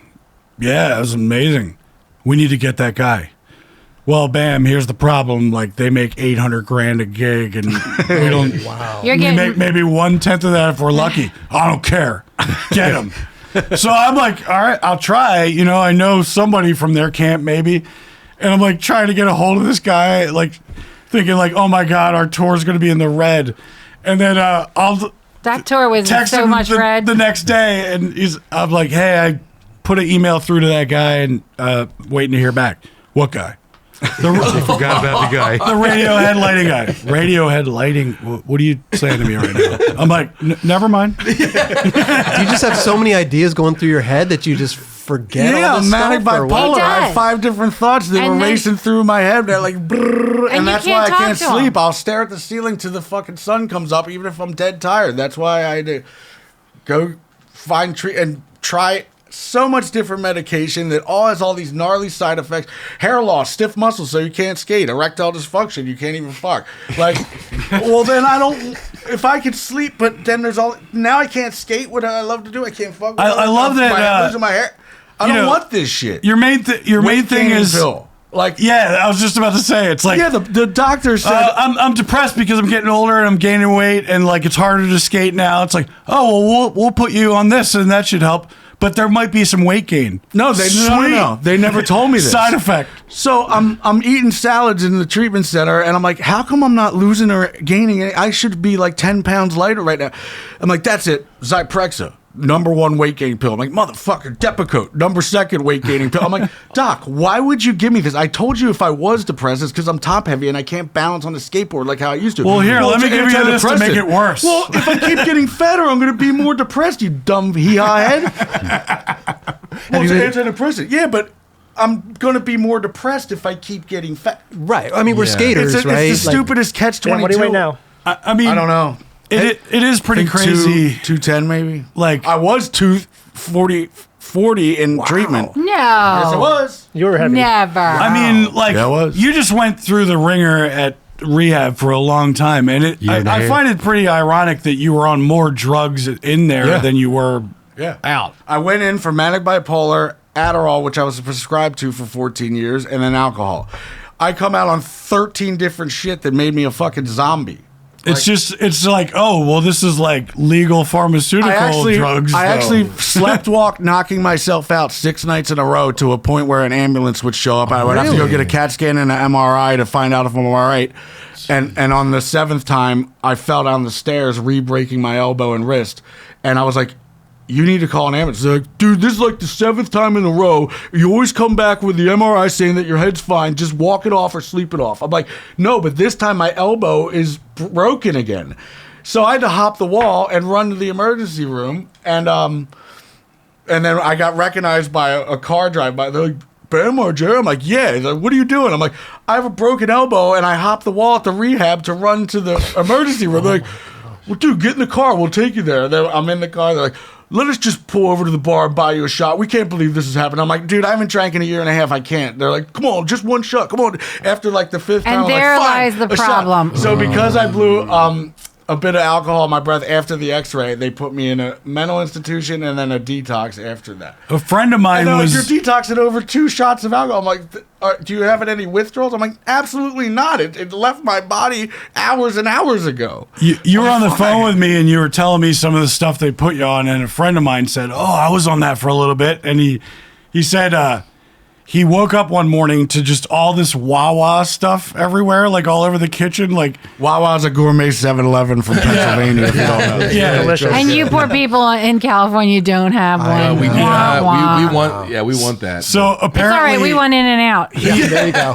Yeah. he did some detective work and figured out that as soon as he started taking this medicine, he must have at like 3 a.m. got in his car, drove, got a ton of food from Wawa, scarfed it down, and woke up and had no memory. idea. Was it called Seroquel? Seroquel? I can't remember exactly. My roommate was on Seroquel, and usually you sleepwalk to the fridge and just devour everything without You your were doing knowledge. the same thing. Yeah, well, I find And you wake this- up and you're No. like, did I get robbed? Like, There's this. I wake up and this whole bed is just covered in shit with his whitey tighties with this brown trail. I'm like, ew, man, you must have shit yourself. But then I walk the brown trail and there's this chocolate ice cream all spilled with the refrigerator still open. I'm like, oh, he slept walk to the fridge. I get it. But wait, I've seen me do it. how'd you end up figuring all this stuff out? Because I mean, you're great now, right? I mean, Yeah, everything's yeah. good. You Yeah. just get off all that stuff, or what? I am living with a shaman in Escondido who I do these 10-hour ceremonies with. He makes me hike up a mountain 5 miles, and he says that I don't need any medication. And right now I haven't been on anything for a couple months. How's it working? Pretty good. I just have trouble sleeping because I can't shut my manic bipolar racing thoughts off. So even if I'm dead tired, I could stare at the ceiling fan till the sun comes up. So which drives basically- me fucking crazy. are like you had a bad experience with the pharmaceutical stuff, so you're trying to do something like, Natural. natural, yeah. So Right. yeah, That- we're that giving makes this sense. a try. Giving it a try. Okay, you can't try hurt to give it a everything. try for sure. Have you been skating at all recently, or? Schiller have just brought me a heart supply deck. I'm going to put it together now, but my elbow still won't go straight anymore, and I'm going to need a permanent Salmon Gal wrist guard You for know the rest what? of my life. Because if I break this Selma bitch one more time for the 15th time, I'm not even going to be able to do a push-up anymore. I broke my elbow and I can't touch my shoulder anymore. It's like frozen. Yeah. But I'm just old and everything hurts. Getting old sucks. I went to the Wait, but barracks. you just touched your shoulder, Chris. no, Oh, you can't reach it? I can't reach it. Wow. I see. I went to the barracks to do a battle scars interview, and I went out to check out some skaters. This 20-year-old tries a switchback lip on the big rail, misses the whole deck. His foot lands on the rail. He basically lands on his face and chest, and his wind was knocked out of him for like 2 minutes. He's just like, oh, I'm like, he's over with. If that was me, I'd be out for 2 months. Right. He gets back up after, he's like, oh. And then he goes for it again. I'm like, dude, what it would be like to be 20 again? I'm 43. I would have been out. Oh, for dude, 2 I've fucking seen months. you I'd be take history. falls that would like shatter my backbone. Yeah, for sure. he has taken so many falls over his lifetime. Oh yeah. One of your main things was you would just drop in on like I was gonna say. Oh yeah, like- you're the king. drop-in You're one of the stuff. kings. Yeah. The drop-ins, I man. mean, straight down. straight Do down. you guys go to the one down in down south in Encinitas? The one that Yeah. did Yeah, you show them that? Yeah, they know which one. Okay. At the end of the toy machine video. Bam would just look at a building that just no one should ever try to do anything like that, and he would drop in on it.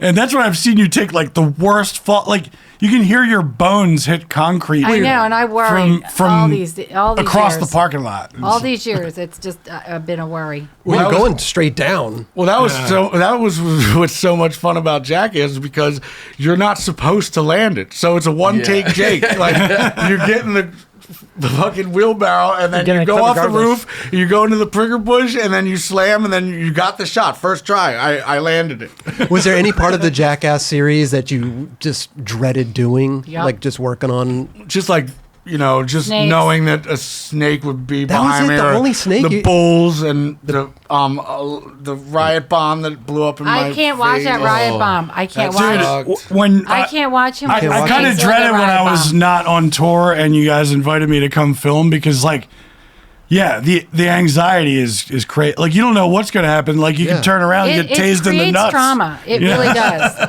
It Did you creates a trauma. I think it created a trauma for him You think? because you know what? If you watch the CKY videos, he's like the commentator. He's the one who does it. He's not the guy who takes it. He's the conductor. He doesn't like the element of surprise. And And, that's so what sucks. therefore, When I do Viva La Bam, it's not I'm the really- boss who's pulling the pranks. it's Then not when I get really on him. Jackass, then I'm the one sitting at the He's a lunch sitting table. duck. So you can going like dish this. it out, but you can't take it. And he's not. I'm like, what do you call it? Like I'm stepping down to the cast again. You know, when I was the No, boss the- of Viva. the real now, person- now I have to worry about Watch all your these back. pranks, No, the watch my real back. person that he was in the Jackass movies. If you ever watched like the Taliban when he's like, you know, they lock him in the trunk and everything, and he's playing a trick on Terror the Taxi. Terry Taxi. He was at his best. Like funny narrating, it's like welcome to the funniest thing in this movie, and he's the And that- funniest part. That cab driver was the Super Troopers guy, right? Yeah. Yeah, he's famous guy. Jay Kondrasenko. He did great. Yeah, but he did. he makes it funny in the way that I remember CKY. Do you know what I mean? Yeah. Like his narration of Jackass is just stinking funny. Oh, it's the best. Well, I remember like in the early days, you know, Bam would be like, we're going into the woods, you know, like let's just film some stuff. And we'll film for like an hour or two. And I kind of leave like, what the hell did we just film? And then you like made it into something funny somehow. Were you know? editing stuff back then too? Yeah. You edited everything. And he was sometimes even doing it like VCR to VCR. That's even harder. Oh yeah. Oh yeah. The thing I loved about CKY, I saw it when I was a kid, was that like you had your skater crew and then you had like your homie crew yeah. too. Yeah, and that's what absolutely. like I was like, that's my friends that would skate and didn't skate, we would all watch those together. Right. It kind of brought us all together. Yeah. And we sorry to say, when he would beat up on you, man, we died laughing, man, because there I was deserved it, right? but it was like it was your interaction back with him too. Yeah. It made Totally. Everyone loved you guys so much. I think that was kind of the idea. Bam, bam, he'd be Because he slapping. never got mad.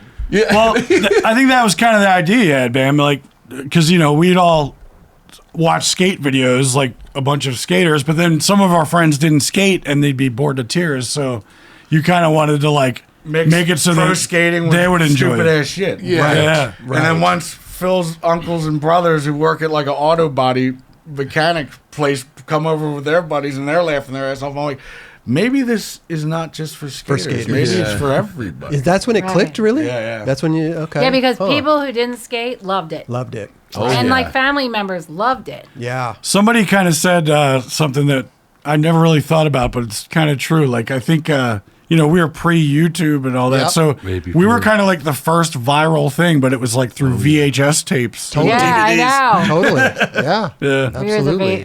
VHSers. Phil, did you have to sleep with one eye open at night? I mean, how would he sneak in there with a boom box and this and that and then Because he snores like a I was a goddamn. sound sleeper. sound sleeper? You never caught him. Nope, not at all. Oh my There was one that me and my friends would laugh at the most. Was your 4-in-1 Day in the Life? Yeah.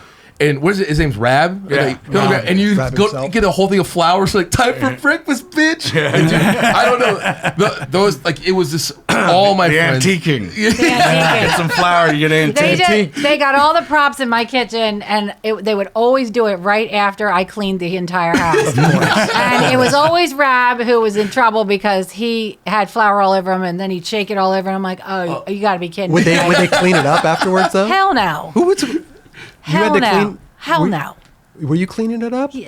Guilty. Bam, I don't know if I ever told you this, but I was, like a while ago, I was dating this nurse, and George Carlin was like a patient. It was right here in Santa Monica, actually. Yeah.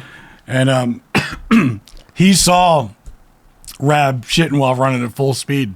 Oh, because it Yeah. cuts to George Carlin on his stand-up act before he goes, I know things you never see. You never see somebody taking a shit while running at full speed. Oh, yeah. Right to Rab. And There we go. Rab, I played that Carlin video for Rab, and he was determined to prove him wrong. He did it. Yeah.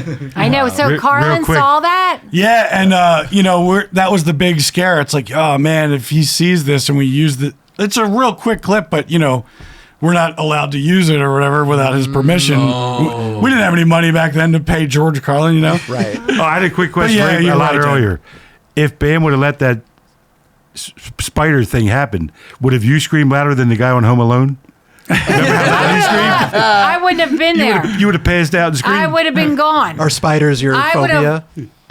Snakes Yeah. and spiders. I mean, Snakes and spiders. you Which never- why would you tell the Jackass guys Oh that? yeah. It came out by accident because I learned early on, don't you tell ever them. Yeah. tell them any. They say, so what are you afraid of? Nothing. Balloons. I'm afraid of beautiful girls and baby Clowns. tigers. Wait, so now you told them that you were afraid of snakes. Is that what happened? And then I realized how stupid that was. Yeah. To tell them Well, that. I said to Hey, him you, one time. you know how you guys can really get me? That's basically what you did. No, I said to him You know one what I hate, time. guys? I hate beautiful, single, gorgeous women, and like, all right, we're gonna get them this time. No, I said to him one time, I'm like, I would never jump out of a plane. Oh, And then he came over and he goes, guess what you're doing today? Oh. Yep. Was that one for the show? He wanted you to do that? No. Or just What do in you- general? Just for, he says, can you take me to Newark Airport? And I'm like, sure. And he goes, and on the way, we're jumping out of a plane. I'm like, oh no. And then he goes, no, yeah, you're doing it. And I thought, no, I'm not. And then I We're thought going to go about to it Newark overnight. Airport, board our flight, and then jump out No. of it. Well, it was like we were going to the Poconos and then heading right. But then I thought to myself, I need to like just shut him up because he doesn't think I'm doing it. And like I thought, I'm just going to suck it up and I'm going to do it. Did you like it? It was cool. The first 5 seconds out of the plane was pretty gnarly. That's the scariest part. You have the butterfly. You're like, oh, and Yeah, then and as you're- soon as and you you're like, oh relax, my you're like, God. all right, I'm chilling. Yeah, but it's like, So you did it. That's awesome. Would you do it Do you again? get like Yeah. the roller coaster falling feeling, but Once then you it just jump goes out. away Yeah, because yeah, it's like yeah, it's like it's too but long. Your it's- stomach's like, never mind. Yeah, you're just trying to get your arms out and get yourself right. Yeah. Well, you have somebody. You're on somebody's. Oh stomach. yeah, and Right, I told right. him, I'm like, listen, dude, don't even have countdown. Just huck yourself out. I'm going with you. Like, don't go 5, 3. 4, 3. Like, just go. You know, right. I mean, I don't need to be tortured anymore. Just when you're going, I'm going. So just go for it. Would you ever do it again? It's not something I'd be like, ooh, sign me Right, up. right, but right. I'm not terrified of it. Yeah. It's Phil, something you that jumped out of a plane? you're glad you I did. was lucky enough to be over 250 pounds. That was the limit. And that's why he stays that he gets him out of a lot of stuff. Yeah, I used to love roller coasters. They won't let me on them anymore. You can't fit on them. That's why. I know. That's he why. does it on purpose. So he No, I doesn't have love to them. do I it. would love to do another roller coaster. Yeah. I know what you mean by that, Mom. Like we played Russia before, and I'm so glad we did, and it was an experience. But if it's like, hey, do you want to play Russia again? I'd be like, no. No. Not if they lock you I up don't for care. anything. The No, guarantee because they will is find $1 any million reason bucks. to keep you. Right. It was terrifying, you know. Like the club we played was like a mafia front, you know. Yeah. It was just, How it long was- ago did you play there? Oh man, it was probably 10 years. Well, this is Yeah. he was on a train from St. Petersburg to Moscow, and I remember he called me up. He's like, "Bam!" I looked out the window like at 4 a.m. and there was just some random dude in the middle of this snowstorm just planting something weird. Then the next day, there's a Taliban bomb that went off, and it No, was in no. that location. Wasn't a was it? Taliban bomb. It was so like, you know, of course me and Hannah got like kicked out of the bar car. They're like, get the hell out of here. So we're like still on whatever time, and we're just sitting there like, you know, half asleep, half awake, and we're literally in the middle of nowhere, like Russian wilderness, you know. And I remember seeing a dude like with a stopwatch, like timing, you know. And I just remember thinking like how weird it was to see a dude when we've been in the middle of the forest for so long. In the middle of the night. I said to Hannah, I was like, did you see that dude? And then when we flew home and I turned on CNN, it was like, yeah, Nevsky Express train bombing. Oh, wow. Yeah, and I guess the guy found out that, you know, some political guys were going to be on that train like the next day as us or whatever, and bombed it. Oh, And my God. That's so it crazy. was so trippy to get, you know, put on CNN or whatever it That was. scared me. Yeah. And the night that he spent in North Korea scared me to death. Yeah. Because I said to him, you and Dunn don't do a damn thing. You don't touch anything. You don't spit. You don't pee. You don't do anything. You just go exactly where you're supposed to go, and then you get the hell out of there, and don't you do one thing. How were you allowed to in there? Like, Yeah, what was Because the, Kim was it- Jong Il liked sports cars, but he didn't want anybody to see him. So we were on the Gumball Rally. So I took the Lamborghini across the world in 8 days. And, yeah, I and can we imagine. made he a has pit stop in North Korea. He has like a sports car collection. Meanwhile, half his population is Yeah. starving. That's, So we had to put all of our phones in a locker. We had to get on a bus to take us to the hotel. And I remember, like, I was just pushing down the street with my skateboard, and everybody was like, "Who is this tattooed dude with a piece of wood with 4 wheels? And what the fuck is going on?" Oh, I remember you saying they took your cell phone at the airport because they're like, people can't see this kind of technology. They still have like rotary phones and stuff. Then he gets in the room and it's like one channel for everybody to watch, and then the entire country, lights out, shut down, blackout at 6 o'clock. Picture a city like maybe like let's say Long Beach. Okay. It just shuts down at 6 a.m. All the lights are out. It looks like Zombieville. So did you have to get permission to go in there and all that stuff? Yep. Wow. But I remember we did a show at Cabo San Lucas in Mexico for Viva La Bam, and the driver was like, "Look, you could do anything you want here, just do not get drunk and piss in the street." I'm like, "Okay." So of course that night I get drunk and I piss in the street, and I look over and these 2 cops are just barging me. I'm a dead man. Oh no! They grab Joe DeVito, the producer of MTV, thinking it was him, and they handcuff him and they put him in the fucking jail car and shit. And I'm like, I pull out $100 bill. I'm like, "Would you let him go for this 100?" And they let him go, and they're like, "You're lucky." And then they handcuffed Joe DeVito, and I'm like, "Don't worry about the 100, man." He's like, "Well, no shit, because you were the one who was pissing. I'm gonna take your fucking." Don't worry about the hundo. You don't have to pay me back, man. It's all good. No shit, it's all good. Oh, jeez. The amount of stuff. Yeah. Wow. We really, it could be days that we're here, but Right. we are sure you're probably sick of us. For Oh, are you serious? no. This Oh, is no. the best ever. I mean, we already talked about it a lot, but everybody grew up on that Viva La Bam and then Jackass, but just hearing the behind the scenes of just like how you felt about everything, how Phil felt about everything, Jess, and it's just such because you guys lived it. We did. And the you're whole still world watched. The We're whole still world living saw it. Hey, camera, stop rolling, but we're still living the drama. still living it. Right. Like, you have no idea the drama Was and there- anxiety. Was there any point where you just wanted it to end, or did you get used to it and you wanted to keep going? Do you know what? Actually, You guys got pretty burnt out, I feel like. Did you? Because it seemed like, you'd get a little break and then MTV's like, all right, we need season 4 now, Back at it again. it was just like so much cleanup. And the thing is that I said, I'm going to have a heart attack. And, and these 3 would say, "We're making you strong so you'll never have a heart attack. So you'll be able to handle anything." And I'm like, it's not true, because even though we haven't filmed, there's a lot that always goes on with any family dynamic, Sure. but there's always stuff, and it's more anxiety ridden for me now than it ever was for the show. So, back then I thought that was, rough, but it's like your real life is rough. Yeah. It's such a great, man. It was so monumental for a lot of people. Yeah. It was, and I think it was a really special time for all of us, even though I think many times, when we were doing the Civil War, I realized these are the best times of our lives that we're getting to experience. That, Bam would call and say, "Is it okay if Sean Penn stays for dinner because he's filming with us?" And I'm like, well, I was very confident in my meal selection for tonight, but being he's like an Oscar winner, all of a sudden I don't feel real confident with my spaghetti selection. And, honestly, just there was a lot of times that I'm so glad that we as a family were able to do this. We got to travel all over Europe. We had such a good time. Do you remember that time? Oh, man. I dared Don Vito to eat a fucking Pop-Tart wrapper on the airplane, and he fucking shit it out. He ate a Pop-Tart and the foil and washed it down with hot sauce. All right, wait. I have to ask Roger in the control room. Roger. Yes. All right. What do you think about the Dunn story with, The lawyer? The lawyer. In Paris? Yep. Is that tellable? Well, he's dead now, so. Yes, he is dead.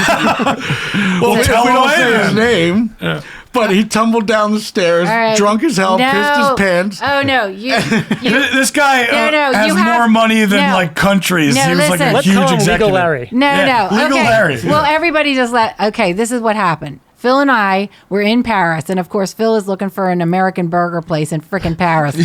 What a loser. So I see Legal Larry and Ryan Dunn eating in an Asian place, and they're calling us like, come on in and have dinner with us. And we're like, no, he's got to go find his, his wimpy burger, whatever. So later on, we get back to the hotel, and I guess it was late, or no, it was the next morning. And Glom said, OMG, did you hear what happened last night? And I said, no. And he says, well, Ryan Dunn and Legal Larry got so hammered in this bar that Dunn didn't know what to do with Legal Larry. So he propped him up against a wall and hailed a taxi. And when the taxi stopped, he turned around and Legal Larry was gone. He had actually gone down an escalator that was next to him, and he was at the bottom with the escalator, like rubbing, Broke his tooth. like broke his tooth and like scrapped his face all up. And he pissed his pants. Right. And so anyway, so now Dunn tells the taxi guy, wait here. Like, let me go get this guy. And he drags him up on his shoulders. And Dunn's smaller than Legal Larry. Okay. So he gets him in the cab and says, where are we going? He goes, oh my God, I don't remember the name of the hotel, but I know it's near the Eiffel Tower. Just drop me off at the Eiffel Tower. It's pretty vague. So I anyway, go, Don Vito, what do you think of the Eiffel Tower? Looks like a rundown Texas oil well. They should knock it down. yeah, I like the one in Vegas better. So anyway, once you're at the Eiffel Tower, you have to walk all the way till the military college, make a left, go down this street, and then this little place is there. So then they get Legal Larry, the guy who is supposed to keep us from doing anything bad, read, the Disclaimer. Oh my God. on tape, and he Vito says, Brammer's performance. I don't think any animals were there. This guy's Were supposed they? to keep you guys in check. No, he goes, we don't hurt any animals making this film. And then he pulls down Glom's pants. He goes, oh, wait, a gerbil. So anyway, this was like a nightmare, right? I mean, for him, a legal nightmare. Sure. So anyway, apparently he went up to bed. We all checked out the next day, and he was not coming down at all. He was taking a later flight, and it was all on tape. So they kind of like let us know. But Sorry, Legal Larry. Ryan actually made it so funny because like he's dragging this guy for miles, like, on his back to this little Paris hotel, and it was so fun. I mean, he literally went down the escalator sideways. Hey, guess Did they use the disclaimer of Legal Larry reading it? Hell no. Hey, guess who That was Legal for Larry's our best eyes friend only. was? Yeah. Who was your Legal Larry's best friend on the show was Don Vito. They were Those best two friends. got more, Yep, they they got were in more crazy together. trouble. Don Vito was a great. He made the show with the subtitles of what he was saying, but the subtitles didn't make Yeah. any sense either. Right. It was A lot of it was people so genius. would And ask, you know like, what? is he really that bad? Like, does he put it on for the camera? I'm like, I think he's worse off camera. He is, Yeah. but guess what? Best tax man ever. Yeah. You would He trust worked him with with the us. type guy. Yeah. Oh my gosh, he was like a brainiac. Really? Yep. We went on tour one year and did really well, and he's like, hey, go get a new truck right now, like something that's like 50, 60 grand at least, because you need it as a tax write-off. Then, since Bam had a film company, he parked the truck in a scene of Ming Hags and wrote it off as a film prop.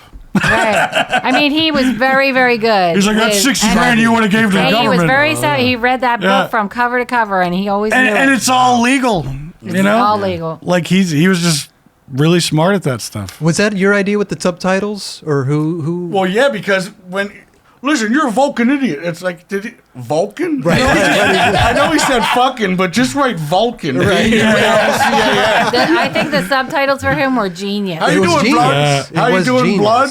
Vlad. How about VLUD? Even though he meant blood, it's Vlad. Yeah, he'd be like, and then the subtitles. It was so good. But talk about like culture shock of remember like 6-7 years ago or something, they were like, hey, we want to do an hour-long special of CKY greatest hits or whatever on MTV. So we filmed it, and I haven't watched MTV in a while, and I was like, oh, it's premiering tonight. So I like tried to remember to like, all right, yeah, we got to watch it. And I'm looking at the guide, and it's like 16 and pregnant and teen, like, you know. What happened to And I'm just MTV? like, we don't belong on this channel anymore. MTV. What are they doing? Yeah. It became the Rob Dyrdek show. I know. Isn't it Do you know- ridiculous Pretty they still much. on there? That's like all. It's Oh, all. yeah. It's all him. Yeah. Do you know what? They need to bring back music videos because everybody loved those. Yeah. They're on YouTube mostly now, right? You know- But now Yeah. Channel But they 4 need to really- do But like. you gotta kind of find them yourself. Yeah, or for have sure. a word Right. of mouth Do you saying know, like, somebody to I check got it out. offered the first VJ job on MTV. No way. What? I did. You didn't take it. I didn't take it because I never heard of it. And, But you said back then it was like, who would pay for TV? Because it was still like FM antenna TV, like Sure. 3, it 6, was and crazy. 10. And I actually was I was a hairdresser, and one of the men who like ran MTV said you'd be perfect. Like all you have to do is come up. Like you would be perfect. You know the music. You know everything. You know you have the look. I said I have 2 babies, and I can't move to New York. Like I have 2 small little children, and there's So no you were way. supposed to be Martha Quinn. One of those, yeah. But wait a minute. This was how old were these guys when you were? Actually, 3 and 2. Wait, so At how the did time- you even get I got contacted by them? because I was cutting the man's hair who was a worked in supervisor. MTV and was heading up all the stuff. My mom owned a So- salon for like a long time. Gotcha. Right. Yeah. So when it was funny because at the time I was working for Yippee, but when we saw Mark Goodman in Las Vegas, I mentioned that guy's name, and he goes, "Oh yeah, he was the guy." He knew the guy. Yeah. Wow. No way. Yeah, because when I first met Phil, I was offered cable commercials, and nobody ever heard What's of cable. cable? Nobody had cable, and so my dad would not let me do underwear commercials, and that was one of the ones that I was offered, and he took me on my first date to meet this guy for the cable company. So I turned that down, turned down the MTV VJ job, Wow. and I ended up on MTV later anyway on cable. much It was inevitable. later. Oh. Yeah. That is crazy. Wait, how did you and Phil meet? We met at the movie theater. Like I worked at the movie theater, and he. Their first date is my favorite thing ever. Oh, what is it? My mom was unwittingly the getaway driver. That was not the That first was like date. third or fourth. That was third or fourth date for sure. No, the first date really was like you took me to meet Mr. Flood. Yeah, for the cable. If thing, you go to said like no. where Phil grew up, they used to call him and his brothers like the Margera Mafia, and they were just like a team of just like gnarly There dudes. was a train that would have Schlitz beer in it, Yeah. and it was Every open. Tuesday. So every Tuesday they Oh, go and just- grab some Yeah, while it was right. Wait moving a all minute. slow. Let me just tell you that I had no idea what they were doing. They just told me, get in the car. I was dressed for a date. I think I had a beret and long skirt. Then and Phil and his boots. brothers like hijack a train, got all this beer, and And they're they like, told me- go! She's like, what is happening? They told me, like, we're going to get out here under the train trestle and go down to the school, turn around, and wait for us. And I'm like, what's happening? Like, I'm from Valley. Suburbia. I don't do these So things. you were like you were like because your neighborhood was boring. I was a fire twirler. So I you- wasn't a robber. so you were into all this drama. No. So I pull up, and the next thing I know is I see him coming down all that gravel. You know what I mean? Like with all these cases of beer and putting them in the car. And I'm like, where the hell did all that come from? They said, the train's up there. I'm like, oh my God. So, I mean, they're like, drive. So I'm driving. They unload the car into like the basement window of his parents' house. And they got the last case in there, and the cops pull up and ask me, because I guess I look normal. And they said, did you see anybody unloading like cases of beer here? I'm like, This was the third date? Yeah, and the fourth and fifth were even and then worse. See why you fell for it. I seriously should have run for my life. The fourth one was when Booth got hit by a crowbar thrown out a window, and she drove me, Vito, and Kevin to the guy's house, and a riot broke out. And I was driving again. They were having a big family reunion, and Kevin knocks on the door. Does so-and-so live here? Yeah, why? He kicks the door down. Vito's in there, too.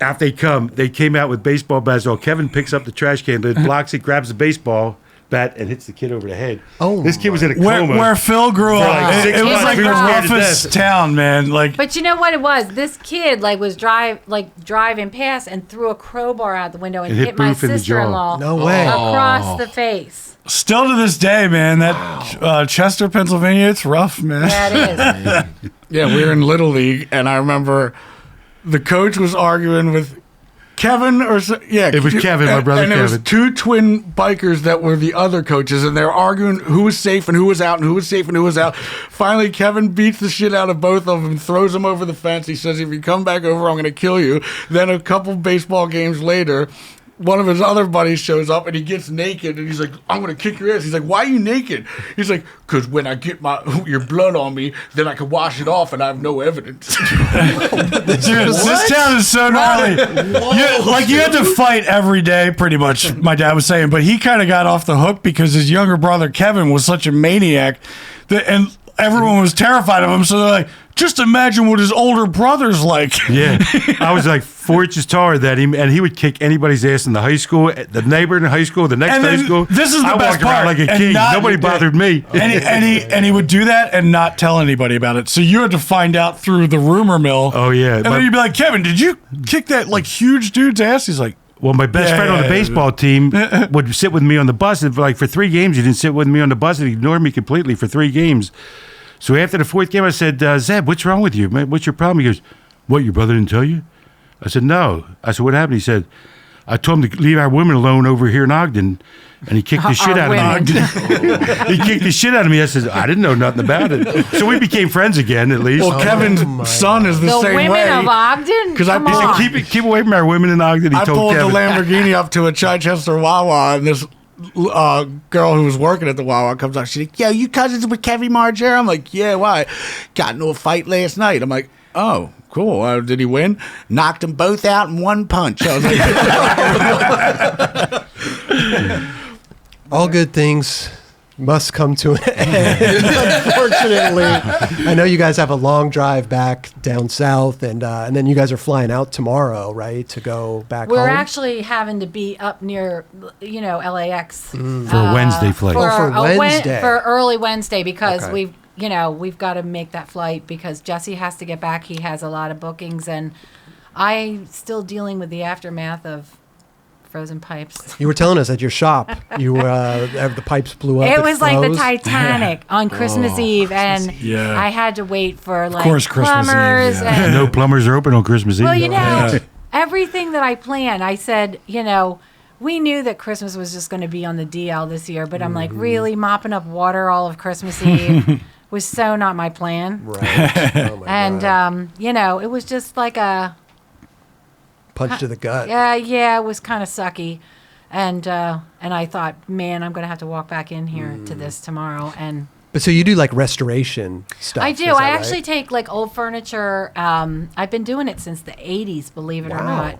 I was kind of like the first person to do it. But Okay. it was, I've gotten myself through a lot of hard times painting furniture and selling it at festivals. And then basically it's when I crazy stopped, how much work goes in it. You'll get some haggard ass piece of furniture, sand it down, repaint it, and then it looks like, you could buy it at Urban Outfitters. Well, I know or something. people love that stuff. They have YouTube videos of that stuff. But People eat that stuff up. It is so crazy. And I mean, early on, I didn't film it, but I did have a little film clip that Joe did for me a long time ago. I took a grand piano, cut the back of it off, put it on top, and made a piano bar. Okay. It was pretty, That's pretty cool. intense. Is that on your Facebook thing or no? They wouldn't see I it? have pictures of it somewhere. I miss going to the auctions with you because every once in a while there'd be a amp there or something, and it's all these people that want furniture. They don't even know what it is. I got a Legend amp, which is what ZZ Top, Billy Gibbons used to play through. $20. Yeah. $20. They didn't even. They thought it was an old AM radio or something. They don't know what they have, I right? Yeah. got so much stuff for him. And I'd say, guess what? There's an album sale, and it's all vintage rock. Yeah. Did he ship it back to Finland? What? All the stuff he got for him. Very funny. You're so corny and weird. Such a dad joke. So weird. Sorry. No, but I've gotten a lot of stuff, but a lot of the auctions. The other day I had a dentist appointment at 2:30, and I told Dad, and I was like, "Oh, here it comes." Oh gosh. Dad's favorite time. 2:30. Like, come on, man. Well, I think I mentioned this before, but I want to thank you, Bam, again, because on our hot chocolate tour, we stayed at Castle Bam. Yeah. You were there. You were so gracious, and you basically gave us the keys to the kingdom. You said, "Hey, I'm gonna go," and we had a good time. The purple Lambo was there. The skate park. I mean, no, this was before. pretty sweet. That's a long ago. It was pretty sweet. Yeah. But it was just so rad to be there. It was my first time there, and just to be there and experience that. Plus, Roger has clout. This is this is true. Yeah. This is true. But I think our whole chocolate and girl, we were just so stoked to be there. and I to wonder if stay Roger feels the same way we do, because it's like such a rabbit hole. Like one story leads into another story He into lived another. it with us. I know, because Roger is part of our crew. Yeah. And I want to tell you, we didn't leave any trash around. We cleaned it up. We were respectful of the whole place. Well, we can't say that we would do it on the reverse end. Don't worry. You can leave your coffee You can leave mugs and whatever- everything yeah. out. You No, know. I mean, I'm sure you walked into plenty of messes at our place. Oh gosh. But, But no, yeah, fun. it's been fun. I mean, thank you guys so much We'll for have to come cruising back up. for part Thank you. 2. Please Yeah. come Yes. back anytime. And Bam, I'm so glad you're doing well. Yeah. And the shaman and everything. And so you're gonna be staying down south for a Escondido, while. yeah. Okay. Okay. We got to cruise up and hang out with us. sure. Come skate the curbs. Yeah, man. Yes. Yeah, you got to get back on your board. Let's do it. Because you're about to set up the board. Yep. You got the board right there. The heart Yep. supply. Yes, I do. Yes, sir. What is that called? The Bam-Dade? Yeah. No, the diamond one is the Yeah. Bam-Aid. Oh. That's not the Bam-Aid. And you know what? You have There's to a listen diamond to one. some of yeah. Sovereign Oh. Eagle. Jesse has put Sovereign Eagle Yeah, together. it took 2 years. It's amazing. It's Yeah. a new record I just put out with Scott Reeder from Caius, and there's a bunch of Danko Jones is on it, and Chris from A Life Once Lost, and Right. yeah, That's some it was great kind of just stuff. like, it's cool to be Just came out, right? I'm 25 years doing rock, so I can kind of like call like heroes of and be like, let's jam, yeah, especially during lockdown, Right. you know, like yeah. because I know we're all not on tour, just sitting around. So- You have a studio. I know, in and Bam knows your so house? many people. So Yeah. I mean, like, Oh, it's trickle great. down, right? Castle Bam is all a recording It's studio pretty now. cool to Wow. like have probably one of the best studios on the East Coast, and like I just walk out of the bedroom, I'm in Snoopy pajamas and cut like insane And he's not drum lying. tracks. Not like got the Snoopy PJs. But where can we? What's it called? And where can we listen to It's it? At? called Sovereign Eagle. It's out everywhere. Spotify, Yeah. everything. And Okay. make sure you listen to Lady Strange. Is that the is that the good one? Yeah, that's the one my mom guessed on. Oh, That's a there good- we go. The GA, the guest appearance. Dude, total Stevie Nicks vibes. Thank you. Like even all the engineer guys were like, because I was like, did you have to like, you can like do pitch correct auto tune or whatever? And they're like, no, we didn't have to. Like, there was like one small spot that we just did, and you nailed it. So Wow, happy. amazing. Yeah. Look at that. Fun. Well, fun. Bam, April, Mom's got Phil, pipes. Jess, thank you guys so much. Thank you for having us. Thanks, yeah, Gary. Thanks for having us. absolutely, absolutely. Thanks, Kelly. Thank you guys, dude. I mean, it was such a pleasure. We've known Thank Bam you. for a while, but it's such a pleasure to meet you, Phil, thank and you. Jess, and Yeah. April. Thank And thanks, you. Roger, in the back room there. Sorry we all look rained on. I really look rained on. We're getting a photo right now from JC. Yeah. Hey, it's literally an honor to have you guys here, and I want to say Got it? thank you Yeah. for just Thanks. not you just for- being just for everything that you've done and making the world like Entertaining us. entertaining, and everyone loves you. So thank you thank so you. Even much. though you guys may have gone through hell, but Yeah. it was fun for us to watch. We have gone through hell. Well, I was just saying, like, it's cool to see, like, the last few CKY shows, like, dads bringing their kids, like, Yeah. the dad will be, I caught you guys with Deftones in 2001. Now I have an 18-year-old. He likes you. So it's cool to see, like, the generation thing happen. Well, amazing. I have to say that our grandkids are like so bummed because they're like, when are we doing this again? Because we missed it all. Right. We missed the elephant. We missed the tigers. We missed this. And it's like, Been there, done that. Yeah. Am I allowed know. to be cheesy real quick? Oh, No. please. Me and Ape love to do cameos. We're on that cameo app. Oh. We love doing them. There you go. love. Shameless on plug. Cameo. Bam, you got a cameo too, right? You're doing the cameos. He Yeah. can't keep up, and we're trying to keep up. But, Me and Abe enjoy them. They're fun to do. oh my I can't knock gosh. you guys on the camera. How much you listen guys- to Sovereign Eagle. Everyone. How much you guys charge? We only charge 50, but Oh Bam my doubles God. it. He charges 100. We charge 50 as a team. Okay. He's the star, and we're the peons.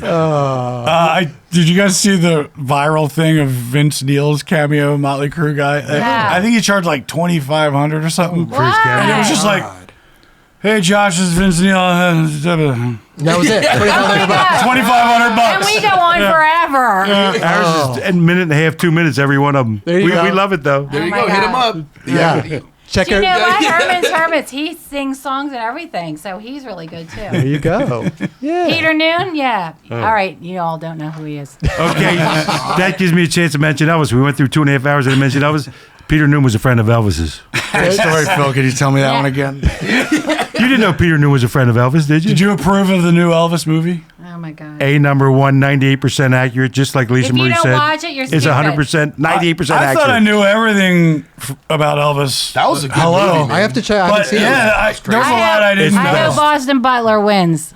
I do. He was so great. Oh yeah, he will. Yeah, he will. Yeah, he won. What did he win? The He won the Golden Golden Globe. Globe, yeah, he And really- it was, I mean, it was sad because Lisa died Yeah. 2 2 days days before later. she died, she was with him at the Golden Globes. I was tripping on his voice actually on that, like how he So crazy. how he actually perfected that voice. He I- locked himself in a room for like a long time Yeah. to perfect He that. got the moves, he got the laugh, he got the voice, Yeah. the singing, the moves were awesome. Crazy. Locking yourself in a room to get a. Easier just jumping in a shopping cart and going It's down hard. and going into a bush, huh? It's hard. I know. I can't imagine that. I know. Well, everybody, thank you so much. Thank you Phil, for having Jess, us. April, Thanks, Bam. guys. Thank you guys so Thanks, guys. much.